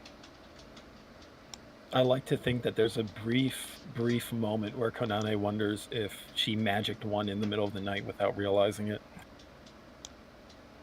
Good morning, Clinkle. Whistling noises. Felix whistles back.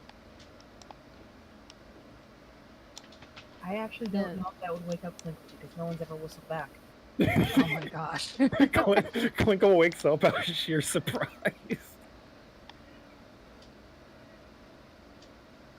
That also brings up a good point. There is actually birdsong out in the woods around you.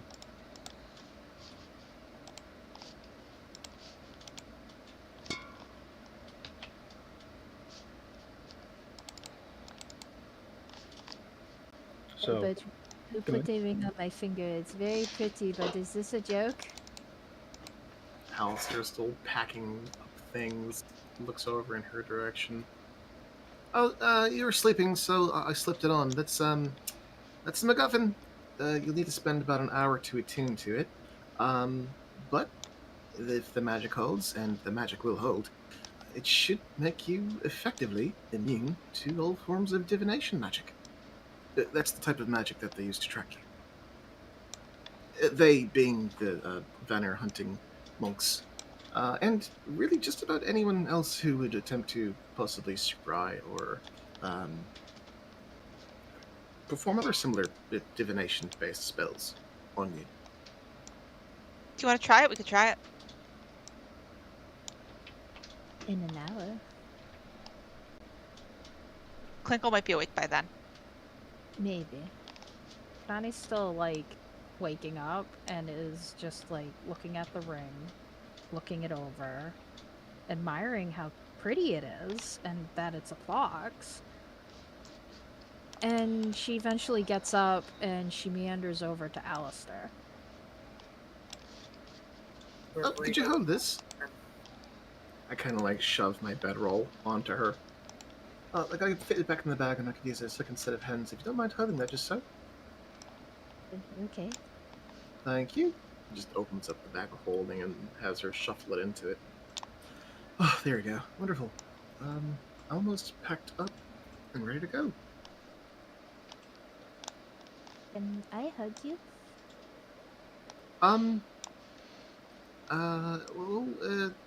I haven't been able to stop you before, so, yeah, go for it.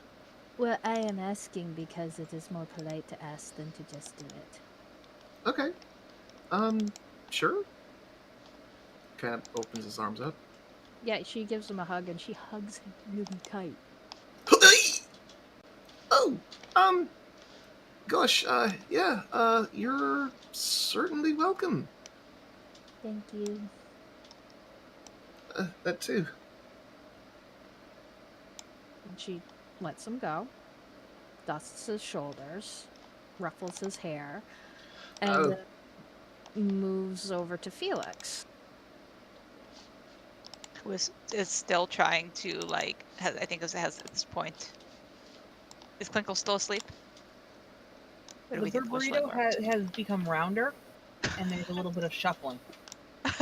I think Felix is sort of just very gently, like, reaching out, like poking one location, and then like poking a different location, then waiting a little bit, and then poking a different location. Nearly every poke garners some sound effect. Felix is fascinated. I want to thank you for having the spell for the magic for the ring. Oh, you're welcome. I'm glad it helps. I hope it helps. It I should. think it'll help. We do not want to find those Vanya hunters ever again.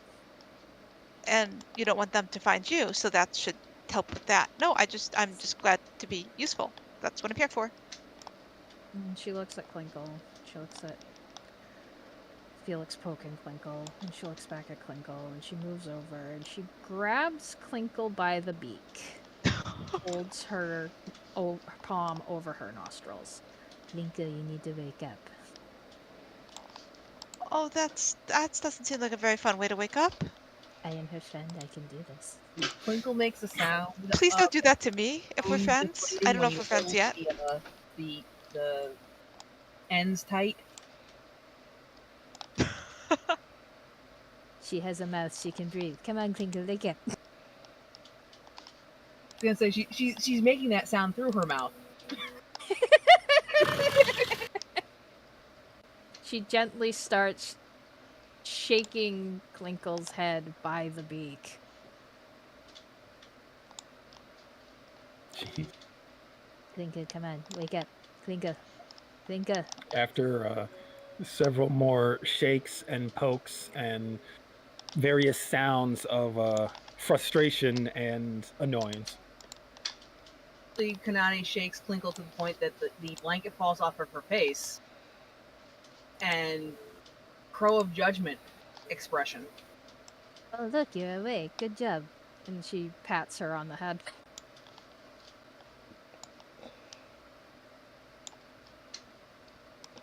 I am tempted to curl back up, but we have to be.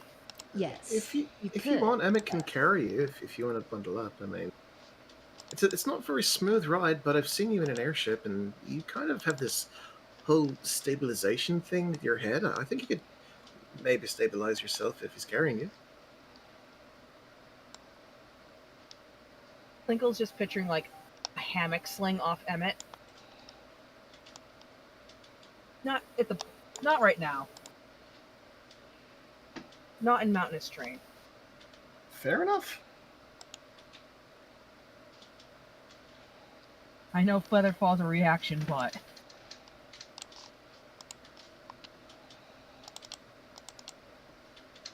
Okay, so how far away are we from the refuge now? It's like half a day's hike. Felix, you would estimate based on your position that on foot, this would be the almost 1.5 to 2 days on foot hiking through the passes and hills. Based on your current rate of speed that you've been flying around, possibly 2 hours. Oh, I mean, we're farther away than I've been before. I mean, not farther away than I've been before. I've been down south and lots of places with you over the last couple of weeks. But yeah, no, still like most of 2 days away if we're walking, but there by lunchtime probably if we fly. You guys go really fast. Okay. So berries and fly. Berries and fly. Berries and fly. So as the berries do not taste like meat. No, they taste like I have five that don't taste like. Well, and you can have some. I'm gonna message Elaine first because I want to push. And so I'll look at her. Give me a moment. Plinkle confirms to Kanani that oatmeal tastes someplace between rice and bread. And I don't know why that posted And in I don't know why that posted in OOC, but That worked. I say, I say, if you're not up, if you're not up, wake We're up. on our way. We're on our way. If you see 3 giant eagles or 8 giant owls swooping in, us. that's us. Are you at the refuge? Are you at the refuge? We didn't attack the We floating didn't target. attack the floating target. Suggested Signs suggested it was a bad idea. Sadly enough. Sadly enough. Future goals. Future goals. And I kind of squints at Klinkle. When did you have oatmeal?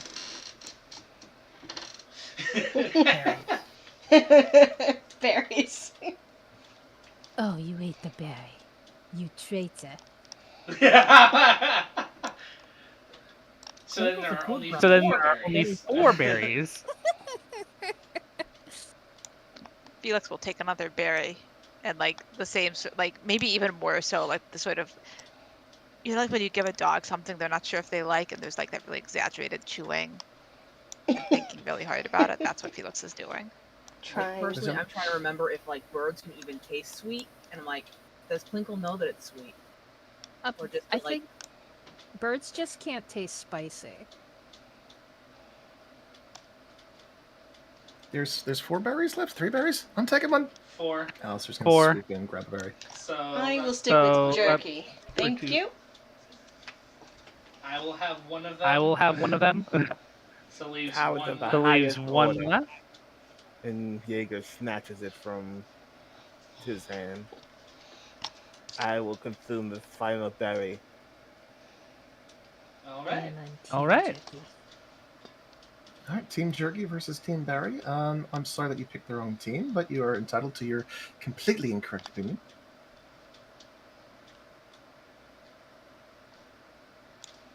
Anyway, The amulet begins to blink.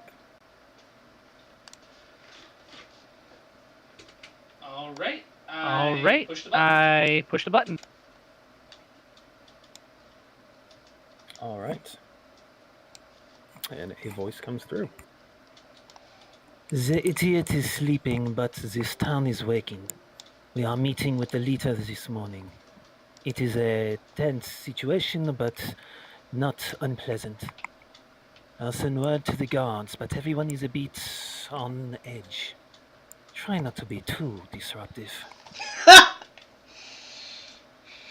is it Vera? That's Yeah, that Vera. sounds You like called him Vera. the Yeah, that idiot. sounds like That's Vera. Vera. Why would she call Taro an idiot? I think she was referring to I think she's Elaine. referring to Elaine. Fair enough. Why would you call somebody you travel with an idiot? Because he's an idiot. Why would you travel with him then? Shouldn't he be doing something else that's very safer? Much safer if he's... Because he's a selective idiot. It's something with politics. I don't get it either. I assume it's the same way that Kanani can suffocate Klinkle to wake her up. I don't know. What you're saying is that insults are her love language, and that she's actually quite fond of him. But she's too brusque and rough around the edges to show that tender side. You should tell her that theory. That's really complicated. Along with the glitter. Along with the glitter. Oh, well. Made it this far without dying. I might as well take my chances now, eh?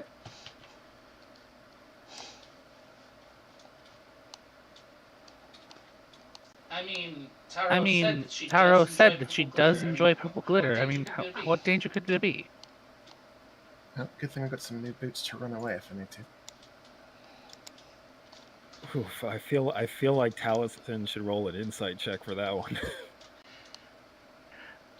Taliesin registered it as a good idea. But good idea for Taliesin because he feels like trouble is not the same as good idea. I was about to say, like the last time they saw each other, Vera and Taliesin did not get along. So yeah, you know.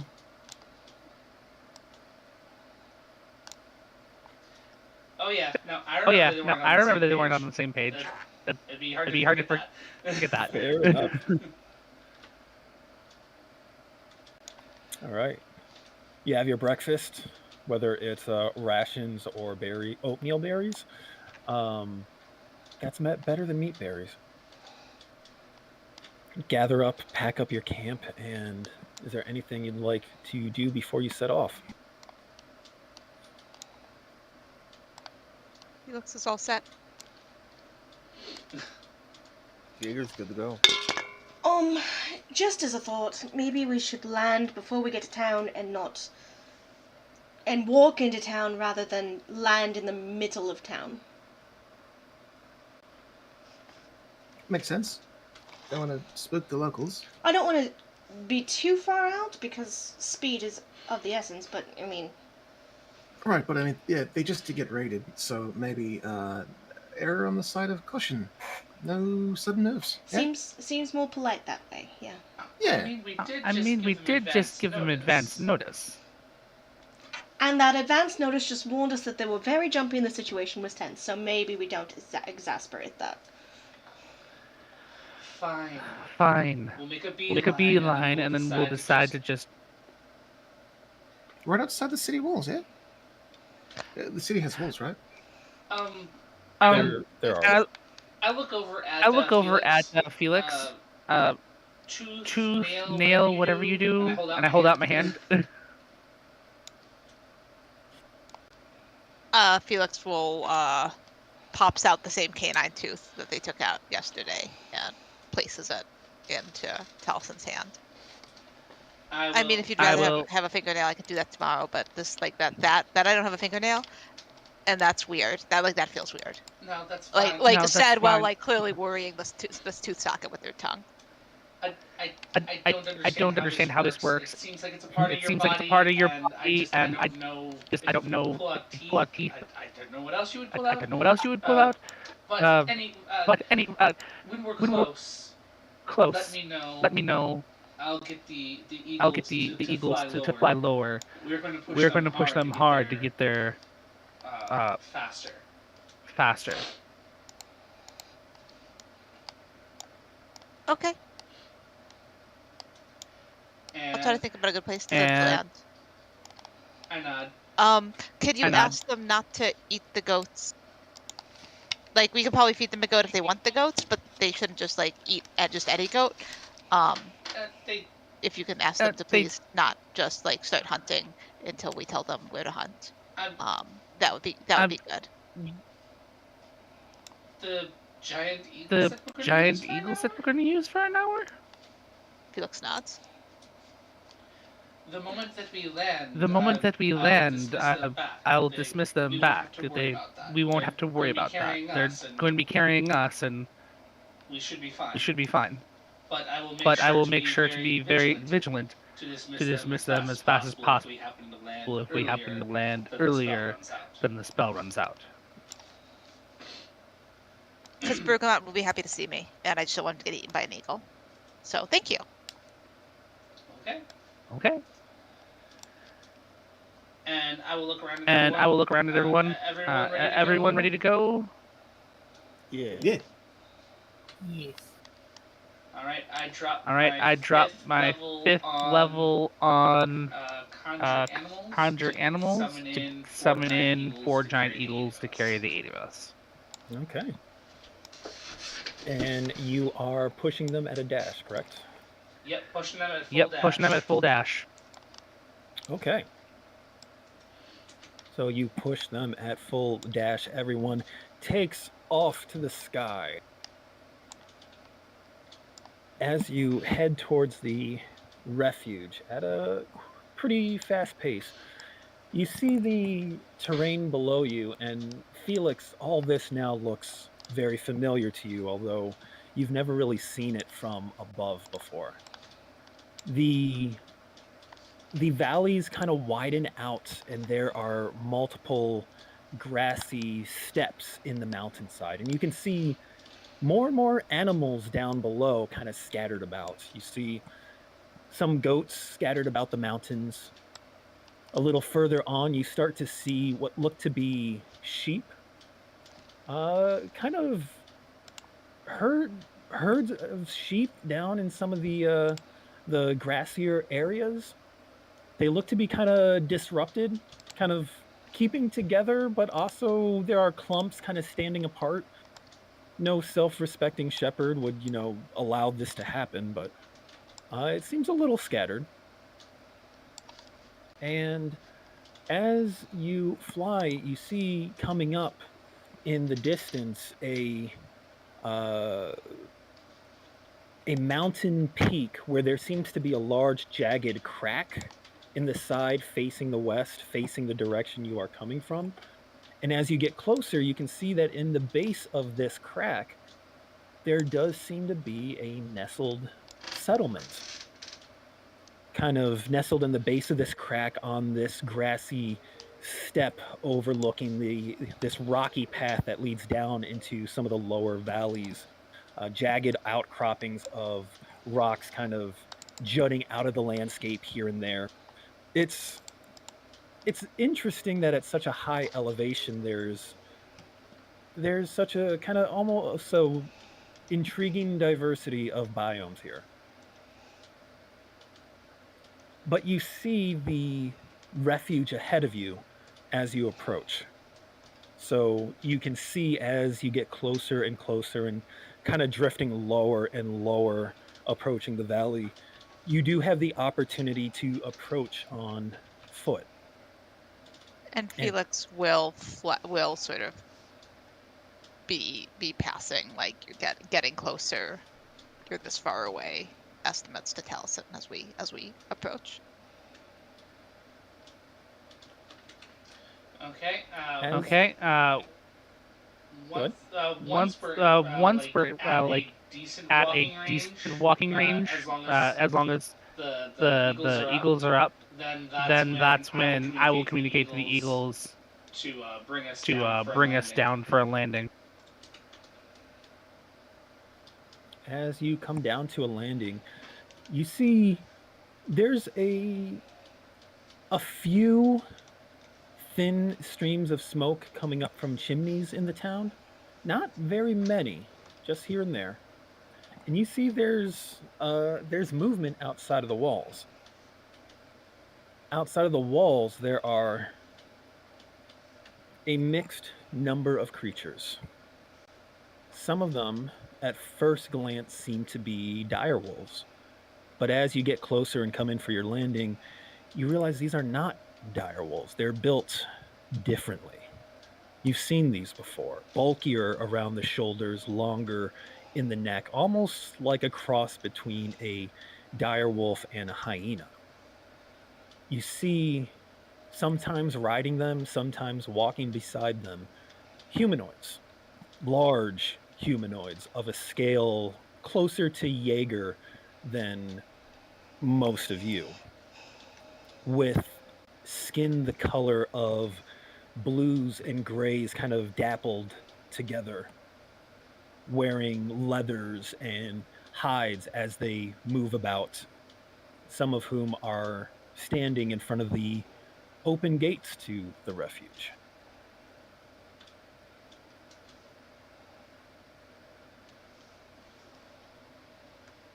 I'm gonna assume that I have not that these are the These these are are not completely okay. unfamiliar to you, Felix. Just checking. So there's sort of a over the tooth kind of a half curious, like but lightly outraged. I don't know who that is. Those are not. They must be visitors. I'm not sure who that is. Oh, never mind. It was through the tooth. Yeah, Okay. I will actually look back at Felix and I'll I don't gesture him see forward. anything. Rob's gonna I'll fix take care it. of it. Thank you, Rob. Probably a vision setting that I didn't set correctly on this map.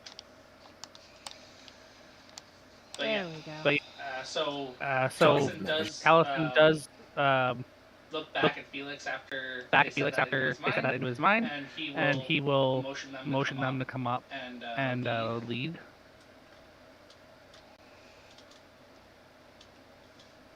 Everyone is positioned at the bottom of the map. Go ahead and see if you can move your tokens. Yep. I do not seem to be able to. I'm checking the permissions real quick. Are you set for the ruler, or are you set to select? It would be the. You have to make sure that the top left icon is selected on your left Yep. sidebar. I was Yeah, clicking the wrong thing. I'm good, thank you. Cool. No worries.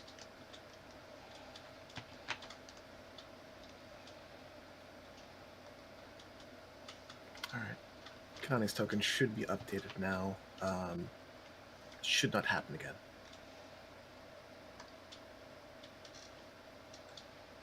Are these Elaine's new friends? These are the orcs, yes? So they definitely look very familiar to Valor Company. You remember fighting these kinds of creatures before. However, you recall the coloration was different. They look very similar to the ones you fought, but they are not the same color. Yeah, the ones we fought were green and Yeah, brown. the ones we fought were green and brown. These guys are blue. What color were the ones in a Tory? Green. Green, okay.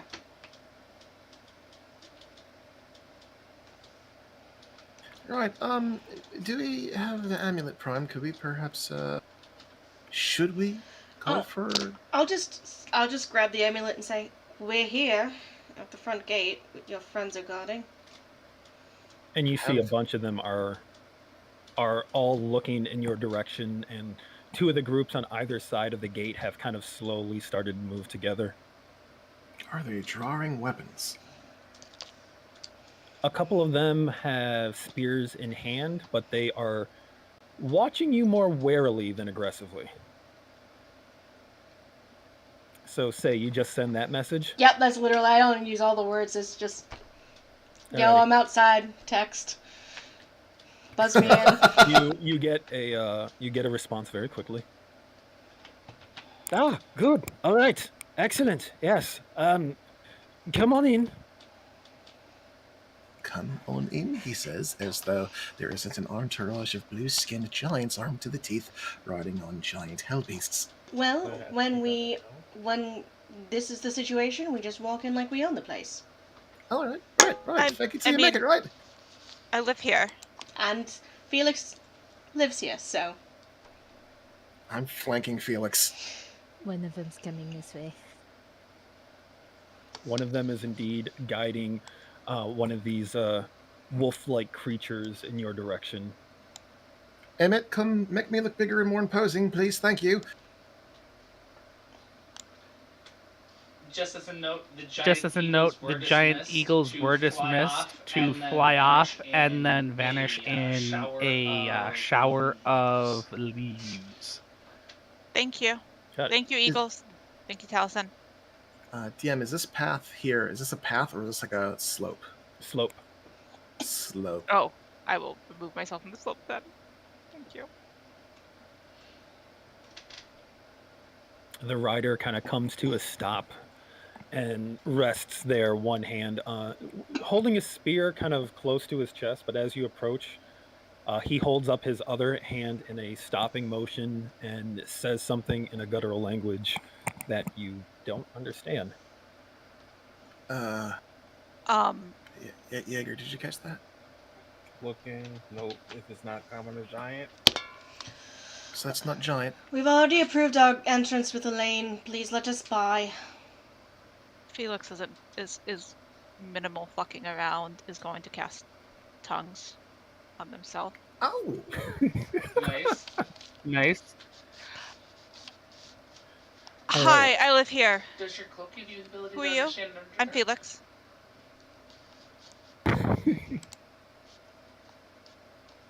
All right. Okay. Any creature that knows at least one language and can hear the target understands what it says. Okay.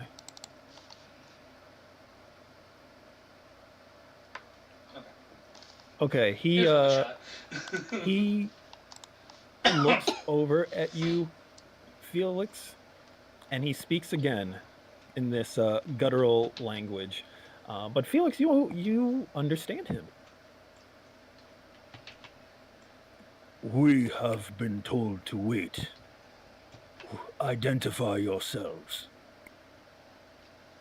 I'm still Felix. This is. I guess this is Valor Company is probably what I'm supposed to say. Is that right? And like. Valor Company. And you hear him actually speak that in common. Oh, he does understand common. What a relief. He's learning. We're both learning. And he turns around and gestures with his spear towards the gate and calls out to the others behind him, Valor Company. And you hear a couple responses called out in their language. Felix, you can hear their language. You hear the translation come through kind of along the lines of, these are the ones we are waiting for. They are very small. That one looks big. That one looks like... And you hear it get drowned out by other voices as they're all just kind of like surprised at the sight of you all. Jaeger, they think you're big. I mean, they're right about that. Indeed, as well they should believe. But do they think I am big as a threat, or... I think it was just a fact so far, but I can ask if you want. You probably should ask. Less about me being a threat, and more about us being a threat, if that makes any sense. Why are they here? You see that all the ones that had their weapons armed just seem to relax, and they kind of lean back and fall back, and it almost looks like they are guarding the perimeter. What in the blazes? Hey, say. Yes. What's the opposite of deja vu? What the fuck? Yeah, that one. When does it ever work that we use our name and they say, "Oh, go on ahead, go inside and enter"? Only when it's a trap, so be prepared, I opposite, suppose. Well, I mean, we did set a vanguard, so. He just shakes his head and lifts his hands and it's not a trap, strolls. it's a refuge. And Elaine is inside. And Elaine is inside. Does that make it more of a trap or less of a trap? Or both? Who knows? 6 in one hand, half a dozen in the other. Not the type of trap that you'll pay for with your life, but you're going to learn something and you're not going to find it pleasant. Yeah, that one. I think learning everything is pleasant. They have love it at the our Lyceum. group name from a semi-reputable source. You see the rider that spoke to you turns, looks at you all, and gestures insistently with his spear towards the door. I assumed we were having this conversation as we walked in. Without you can never be too sure. I'm not sure which it's of these is funnier. the I think but... it's funnier that they're all just standing there talking to each other like Yeah, head inside. I am letting Felix lead since it is their home. How do you do the... You press the space bar as you drag your... cool. Yeah. And then you do this. Meow. Felix will bop along. I like that Alistair just, the token completely ignored the path you drew and just went this line of shortest distance. So, as you head through the gates... What are these animals that they're riding? Like, is that anything that... Are you asking that out loud? Well, right now I'm just sort of gawking. If Felix has no idea what these things are, they does might not ask know out what they are. They're good boys. I think then it will ask aloud, like loudly enough for Valor Company and any number of surrounding orcs to hear. What kind of... I don't know what those are. What kind of animals are those? I've never seen those before. Wargs. Huh. Jaeger, you're getting some looks from the orc females as you head into town. Very appraising looks. Jaeger, make sure to do the "what's up" head tilt. That earns some chuckles and at least one response. one head tilt back. And then the woman who did it looks at her companions like, I don't know what I just did, but I love it. as you all enter the courtyard, the first thing you notice is that the gate doors, there aren't any. And you can see off to the side the kind of splintered remains. It looks like something had tore the doors down and the pieces are now just kind of piled up off to the side. Oh no, this is a wreck. And Felix, as you notice that, you hear something. And almost belligerent braying noise echoes across the courtyard. Sound like anyone I know? You hear it again.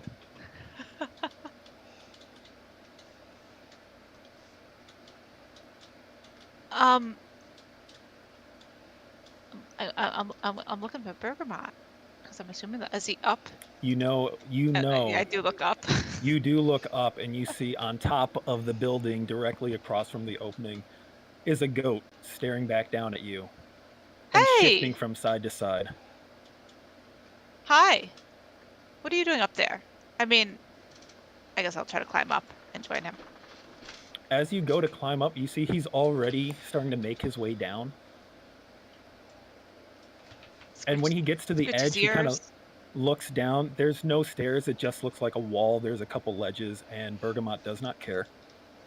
On this nearly sheer, in the way that only mountain goats can do, he starts to descend down the front face of this building. That's fucking creepy. That's fucking creepy. I don't think I've ever seen that before. I mean, you've seen Say do it, right? I do it all the time. Crouch down and scratch his ears. Kind of headbutts you a little bit. Headbutt him back. It would be different if the goat tilted sideways at all, but that is a steer climb, and the goat with a steer climb vertically. It's a mountain goat. Do you want to say hi?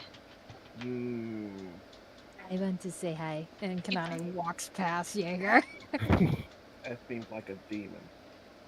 I mean, kind of. It's a goat. They're not. They're related.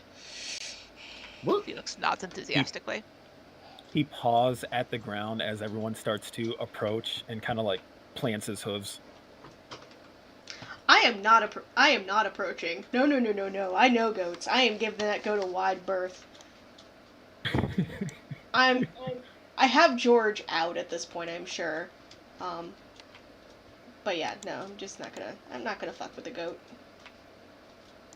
Say knows what to pick her battles sometimes.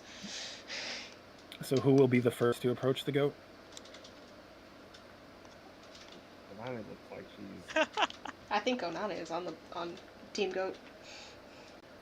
Konane, give me a animal handling check with advantage. Chaos knows chaos. I believe in you, Kanane. Roll high. I'm trained in animal handling, so. What? Yeah, I got a +7. Holy. Definitely that advantage because that first roll was a nat 1. That's 18 total. Okay. At an 18, he brays, kind of paws at the ground a little bit, and then kind of sticks his head towards you, kind of sniffing in your direction as you reach out. You let him sniff you, and you start to rub him like between the eyes, between the horns, and he brays some more. And he has this air of like indignant annoyance, but you feel him leaning into your hand as you rub and scratch him. Take out some dried yam from my rations. Oh, as soon as you pull that out, he's got like one paw raised onto your thigh, and he's trying to like climb on top of you as he's sticking his head towards your hand. Oh. Careful, he's a mountain goat. He might end up on top of your head.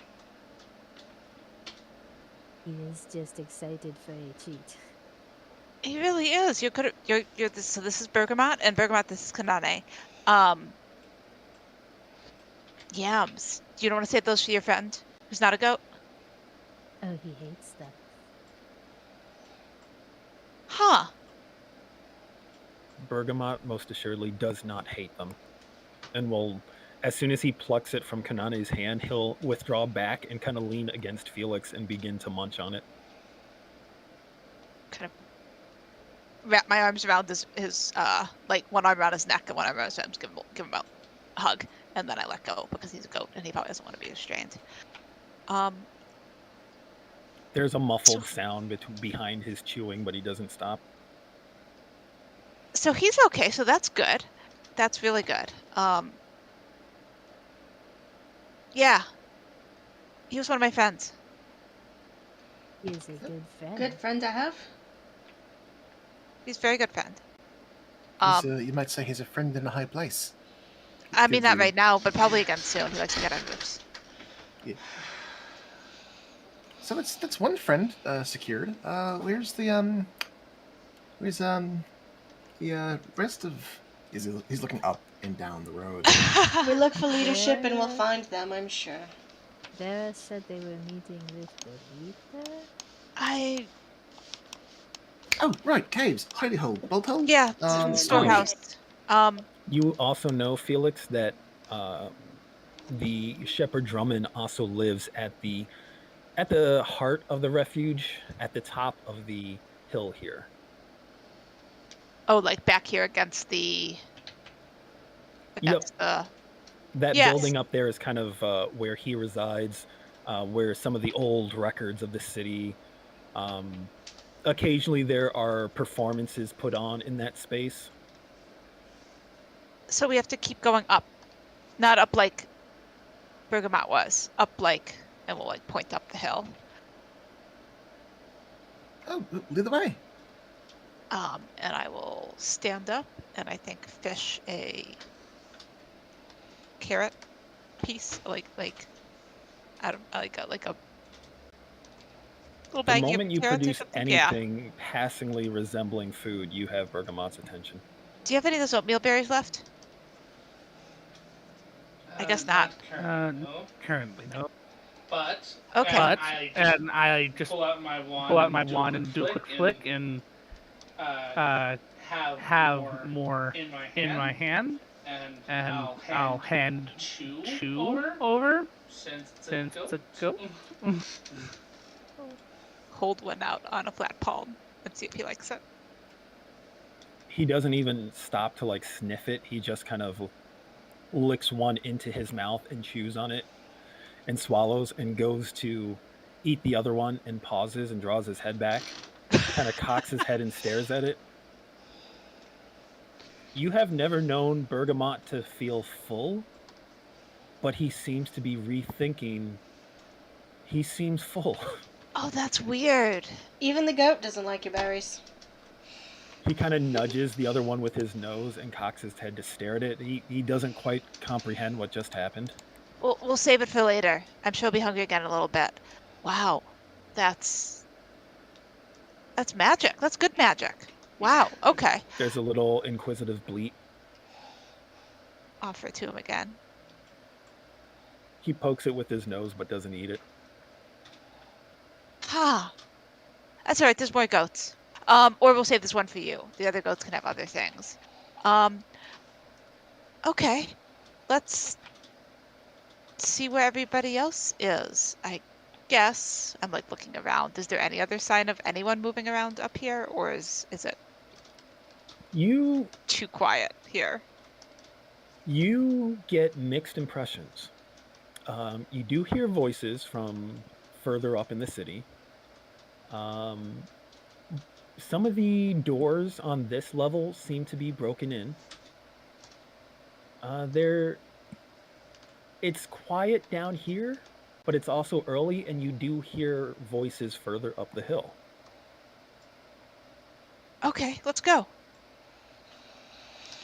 And I'll head up the hill. And I'm genuinely not sure, like, if these are pass-throughs or if these are like, okay.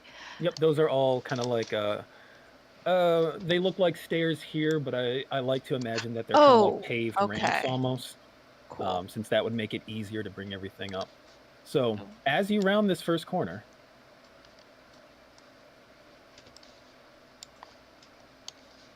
you do see a couple of members of the Refuge. No one that you were very close with, but residents of the town who, upon seeing your group, initially has a mixed reaction of, oh no, more people. But then they see you and they recognize you. You recognize them. And there's a brief moment of that kind of relief as they come over to hug you and ask all kind of questions. Are you okay? You've been gone so long. Um, are you eating enough? You look so thin. So on and so forth. As these refuge, I don't. They lack a good word to call them. This These seems residents. appropriate. They resist characterization. Yes. Yeah, they just kind of follow along with your group, eager to see you. And Felix is like delighted to see everyone. Just like plenty of like hugs all around, greetings. Just sort of very chatty, conversational, introducing everybody to everybody we meet to Valor Company and vice versa. We can just take that as read that anyone we see Felix is cheerfully amiable with. So you head further up the hill, kind of these residents in tow. They're kind of curious and anxious. You come to another open area and you find another group of orcs kind of hanging out with their wargs.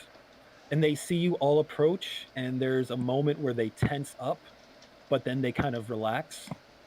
You see the residents with you are you see they view the orcs with hesitation, not quite fear, but kind of like they don't know what to make of the orcs yet. But it definitely doesn't seem like they're cowering or anything. There's just a feel of these are outsiders and we don't know what to make of them yet. Felix greets the orcs with not quite the same level of casual familiarity as the people they actually have lived with for the last 19 years, but like close. As you kind of like raise your hand and like greeting them, you do see a couple of them kind of slowly raise their hand back and acknowledge your greeting. None of them challenge you. And Tongues is still up.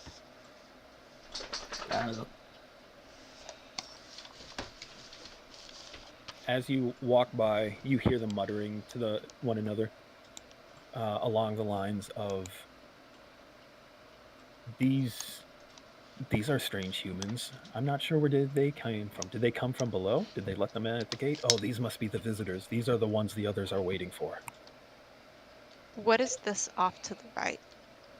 A cave. That you recognize as the mines. And that's also where the storage facilities are kept, where you stockpile food for the winter, keep extra material. That's the chief area that you recall would have areas for the town to hide in. Okay, but it seems like people have emerged now, so we'll continue heading up.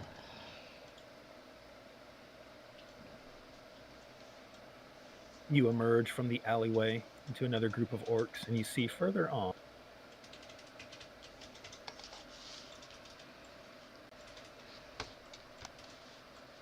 more residents. And as you all make your presence known and the orcs kind of move aside to let you pass, more residents come to see who are these newcomers. And when they see you, there's much the same of the greetings and salutations, and the other civilians you have in tow kind of come together to share and chatter excitedly at your return. People look like how injured or distraught, or like how do people seem? Like what's the vibe? Are people physically injured or not so much? The vibe that you're getting, because these are your people, you don't need to roll any insight. There's some anxiety. These are normally very laid back, cheerful people. Now they seem kind of wary. You don't see anyone that's overtly injured. And now that you're moving deeper in the city, you're seeing more houses that are have chimneys that are puffing smoke, doors that are not busted in. It seems like everyone's in a good condition, but as you walk, you can ask questions if you like.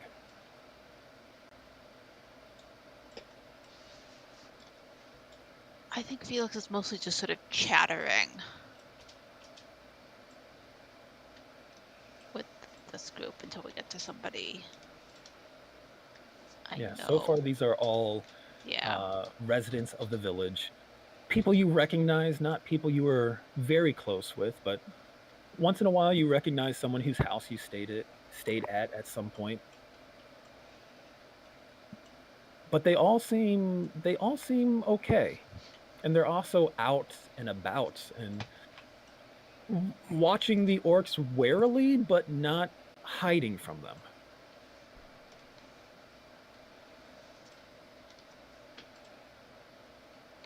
Sure, a lot of, I mean, it's a dog company sort of under my breath just a little bit.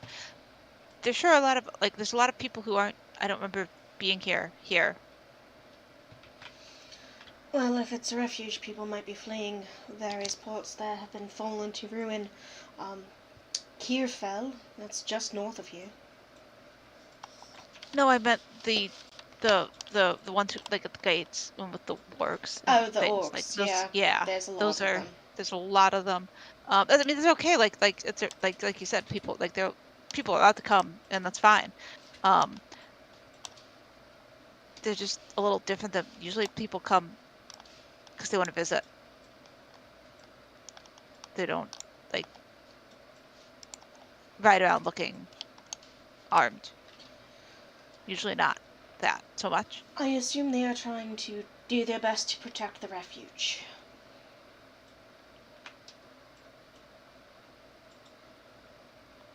Well, you speak their language, you can ask them. Oh, that's a good point. What are you doing here? I don't mind. I'm just curious. Where did you come from? Are you staying long? You approach one of these orcs and basically at random, just whoever's closest when it suggests that I can talk to them. And this is something interesting you note. The orc that you approach actually isn't blue and gray. They are, one moment please. They are shuffled glassware.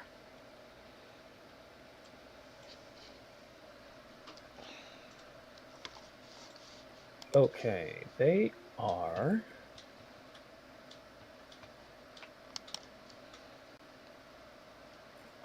kind of red and purplish. And you see that mixed in among the largely blue and gray populace, there are a couple orcs of this red and purple motif. And something else you notice about the one in particular is that she seems a little smaller than the other female orcs that you've met. Her features are a little finer, not as rough as some of the others. She doesn't look quite as rugged, and her ears are a little more pointed as you approach and ask what she's doing here. And she blinks, looks at your group, well, has been watching you all proceed. We are to stand guard on behalf of the chieftain. The He who? has asked us to protect this place.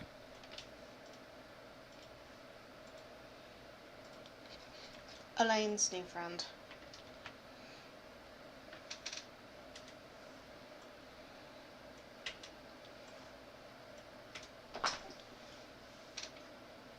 I'm sorry, Hannah's not remembering who this is. There's a chieftain that Elaine is with that that's probably going to be at the leader tent. Thank you.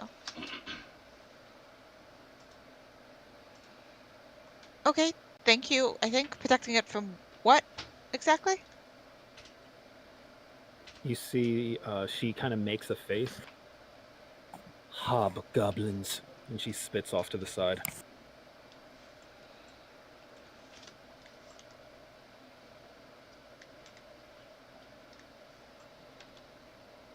Huh. Okay.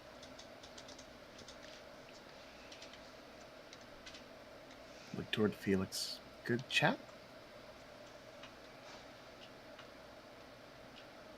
Not sure what that is exactly. The hobgoblins are the things we learned about in last game day. But right now, you're only familiar with the word. You don't actually know much more beyond that.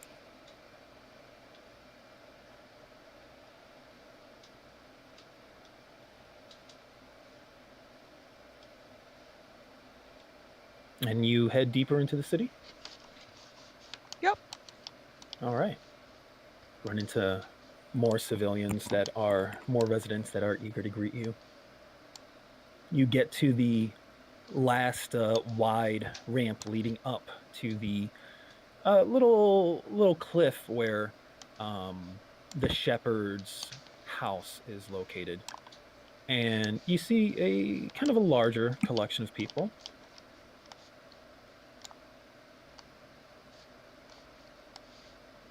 You see a mix of residents and orcs.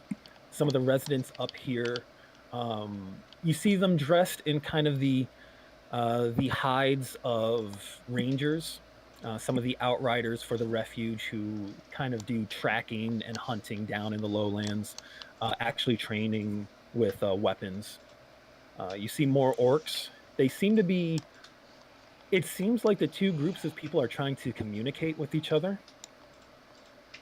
Probably the strangest thing you see here is that kind of flanking the ramp up into the gathering place. Oh, that's not what I wanted to do. That'll work. Are two. They look like two dwarves in heavy armor, but the armor is unfamiliar to you, but familiar to Valor Company as you recognize what appears at first glance to be a pair of Duergar standing very still on either side of that ramp. Those look like I recognize Taros. that. Creepy ass friends. And Felix, as you pause here, kind of soak in the sight, you hear off to your right, Felix! As a group of people come rushing your way.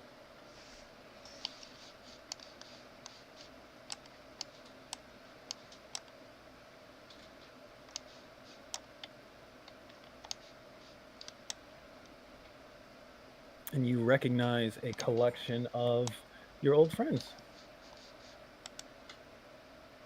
led by your best friend Petal. Yeah, I clocked that. Who's the other three? They are Four of my lifelong friends. A little. I mean, I know names, but I'm not sure which who's who. So among them, for the benefit of Valor Company, because Felix knows these people, of course. The green tiefling in front is Petal. Trailing at the back is a young dwarf with soft features, brown hair, and gray eyes of a indeterminate gender. You recognize them as Brooke. There's a pair of gnomes right behind Petal. One is dark-skinned with long black braided hair, and the other is tan-skinned with long brown hair. The girl with the long brown hair is older, and you recognize her as Sassafras. And the smaller one is Juniper. And which is which? Oh, that's a very good question. Okay. The one with the big, goofy smile is the younger one. That's Juniper. That checks out. Okay, cool. Yeah, Felix is just gonna. Oh, I left my goat. He's probably around somewhere. Yeah, just charge over and dive in. Yeah, Yep. and dive into the middle of the group. Petal grabs you. Yeah. There's kind of like a spin, and then you're being swarmed. Mm-hmm. Yeah. Yeah. Hugs all around. Scoops Juniper up. Throws her over their shoulder. Talking very quickly. Recapping not all of the events, but sort of a harried recap of recent events and describing not like here mutual introductions, but here's who everyone is, and here we are back, and what's going on here, and yeah. I think more interested in getting the what is, are you all right, and everyone's here, and what's happening, and where have you been, and what's been going on, and are you okay, and yeah. Sorry, it is getting late for me, and my brain is working very slowly. But no problem at all. We'll be ending momentarily. You get a babble of responses, a lot of which is hard to parse right now. You do catch glimpses, you do catch bits and phrases. The town was raided. Sounds like it was raided more than once. Most everyone is okay. Some people are missing. It sounds like some of your friends' parents might be missing, but they've been told that they're okay, but they don't quite understand what's going on.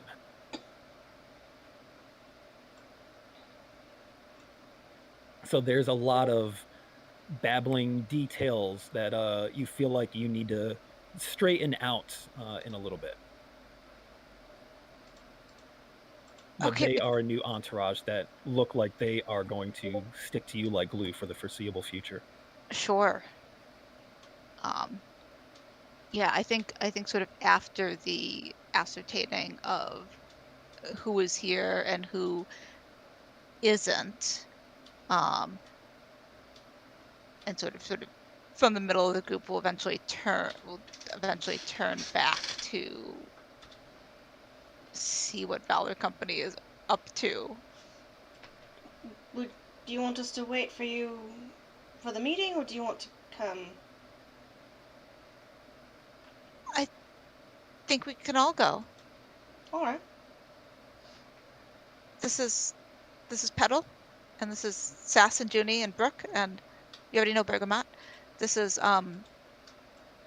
that's Say and Alistair and Kanane and Jaeger and Klinkle and Emmett. And Talison's somewhere too.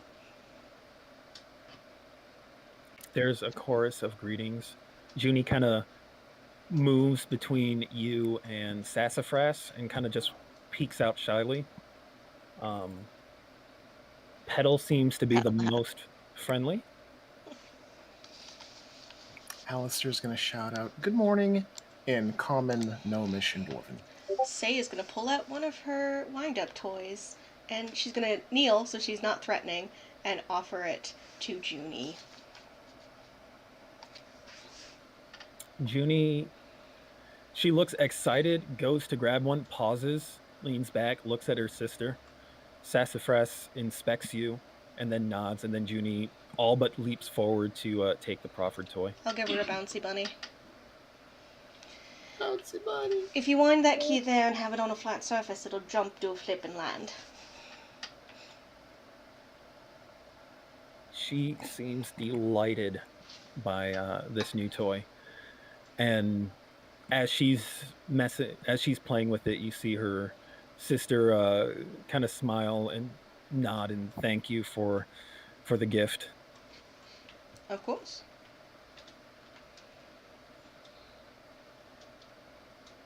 These are more of my friends. And these are more of my other friends, I think. Yeah. Alistair nods. Those are your friends? No, I point questioningly at the No, those are Taro's whatever creepy this pets. They are his creepy pets he found when we were in the Underdark. I assume that those are the same ones. Ugh. Anyway, they're probably inside. Did they look undead to Felix, or is that just the tokens? They are wearing full plate mail, so at a distance it's Okay, hard to tell. that seems fine. Say is just being aggressively weird about the fact that they're his creepy friends for no If reason that Felix can tell. if you as you eventually approach them, you do catch a unpleasant odor, and they are standing unnaturally still. I'm gonna say as Clinkle passes, she will precipitate that away because I am not a carrion bird. Yeah, they're pretty ripe. Goodness gracious. So Maybe they should have come with us. They'd have more options. as you kind of like examine them, Petal, who is looking over your friends, Felix, will lean in and just kind of whisper, "Your friends are kind of weird." And Brooke will lean over and look at the catches your eyes focusing on the dwarves, and she kind of leans over. They came with the dark elf. I don't think they're alive.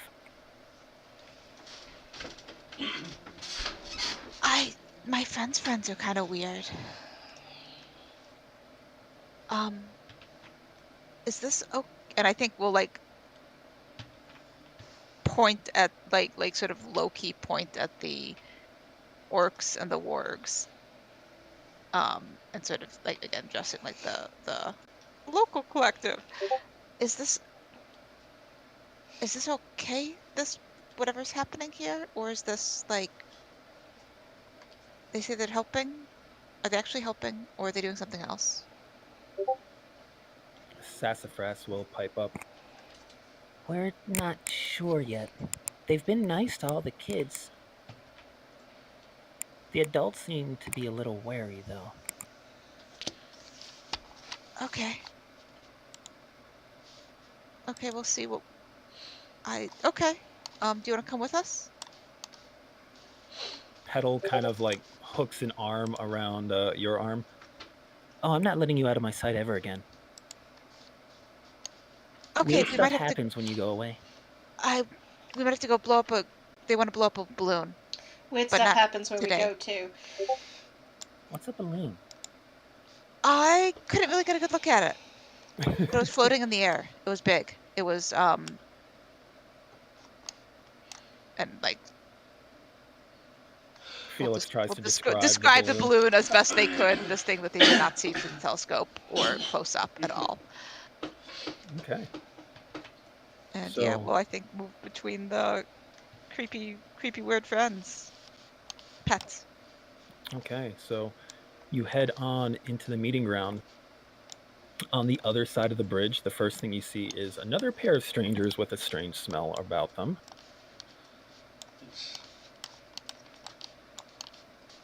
These ones stand tall, and their armor seems to be a mix of kind of black, purplish, sweat-back, spiny armor and cloth kind of wrapped over them and covering them, kind of obscuring most of them. They stand tall. Keep all your tokens right there for a moment. But they definitely have the same sense as the dwarves on the outside of the gate of not living. And there is a number of other people in here.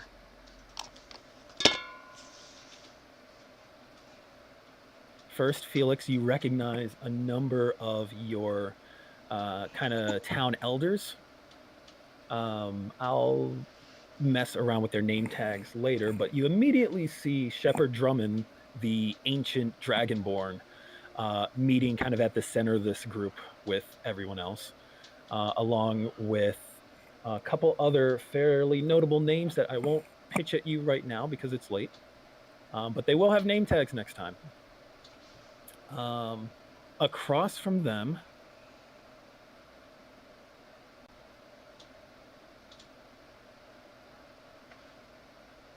you see a large party of orcs.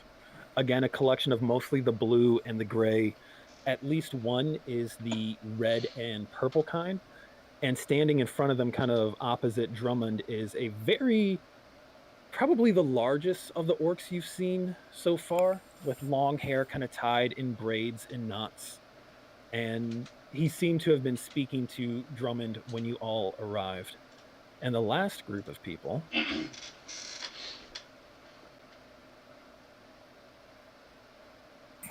are very familiar to Valor Company, as you find a somewhat shabbily dressed redhead man with a pair of spectacles, his hands kind of planted on his hips as he regards this meeting and turns to see you all enter.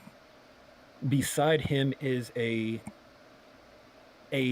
drow male dressed in looks like almost peasant clothes that have been kind of arranged in a way that has given him a much more, even though they're peasant clothes, he seems to wear them with a kind of regality that makes them seem fancier than they are.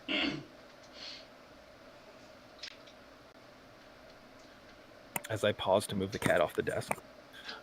Next to him is a drow female with arms folded over her chest, her hair shaved short on one side of her head, the rest worn long, dressed in kind of a fur-lined leather outfit that bears a resemblance to the man next to her,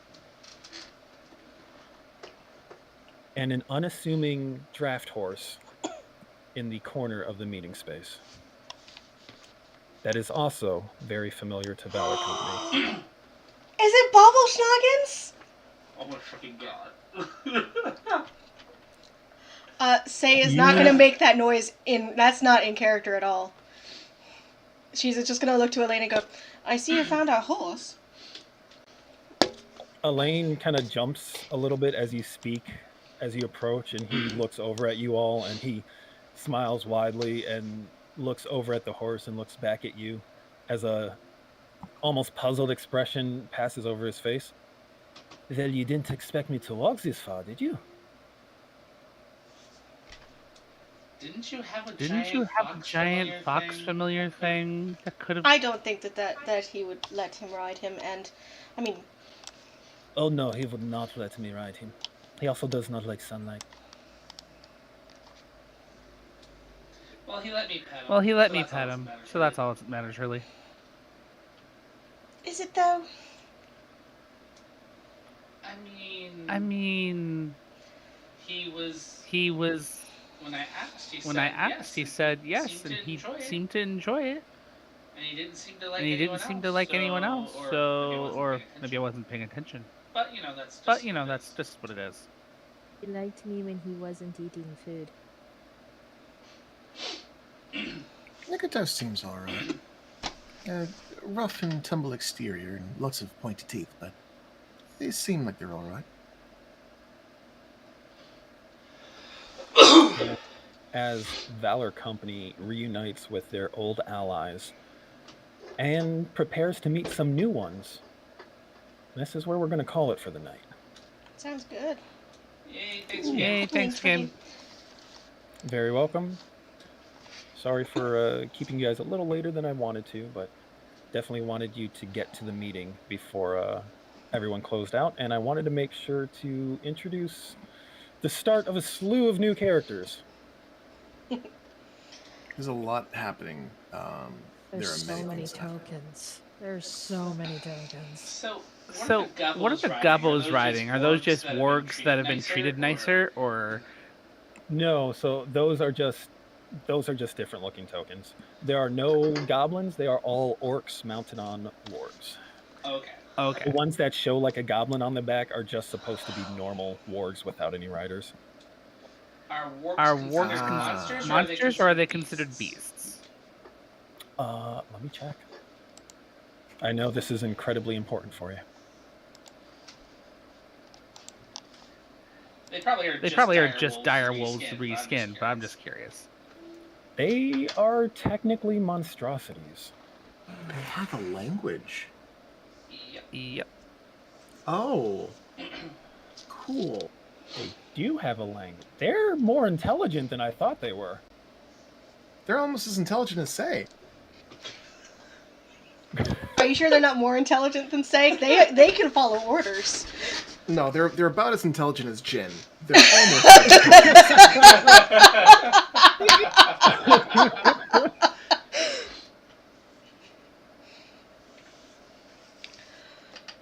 And neither one of them can follow orders. So. Neither one. It's fine. This is fine. We've joked that I think that Jin and Sei would. They'd either get along or they wouldn't, but it would be hilarious. They would either get along really well or fucking kill each other. Yeah, basically, yeah. Oh, Mitch, you waited till now to spring this particular song? Well, I needed everyone to get like in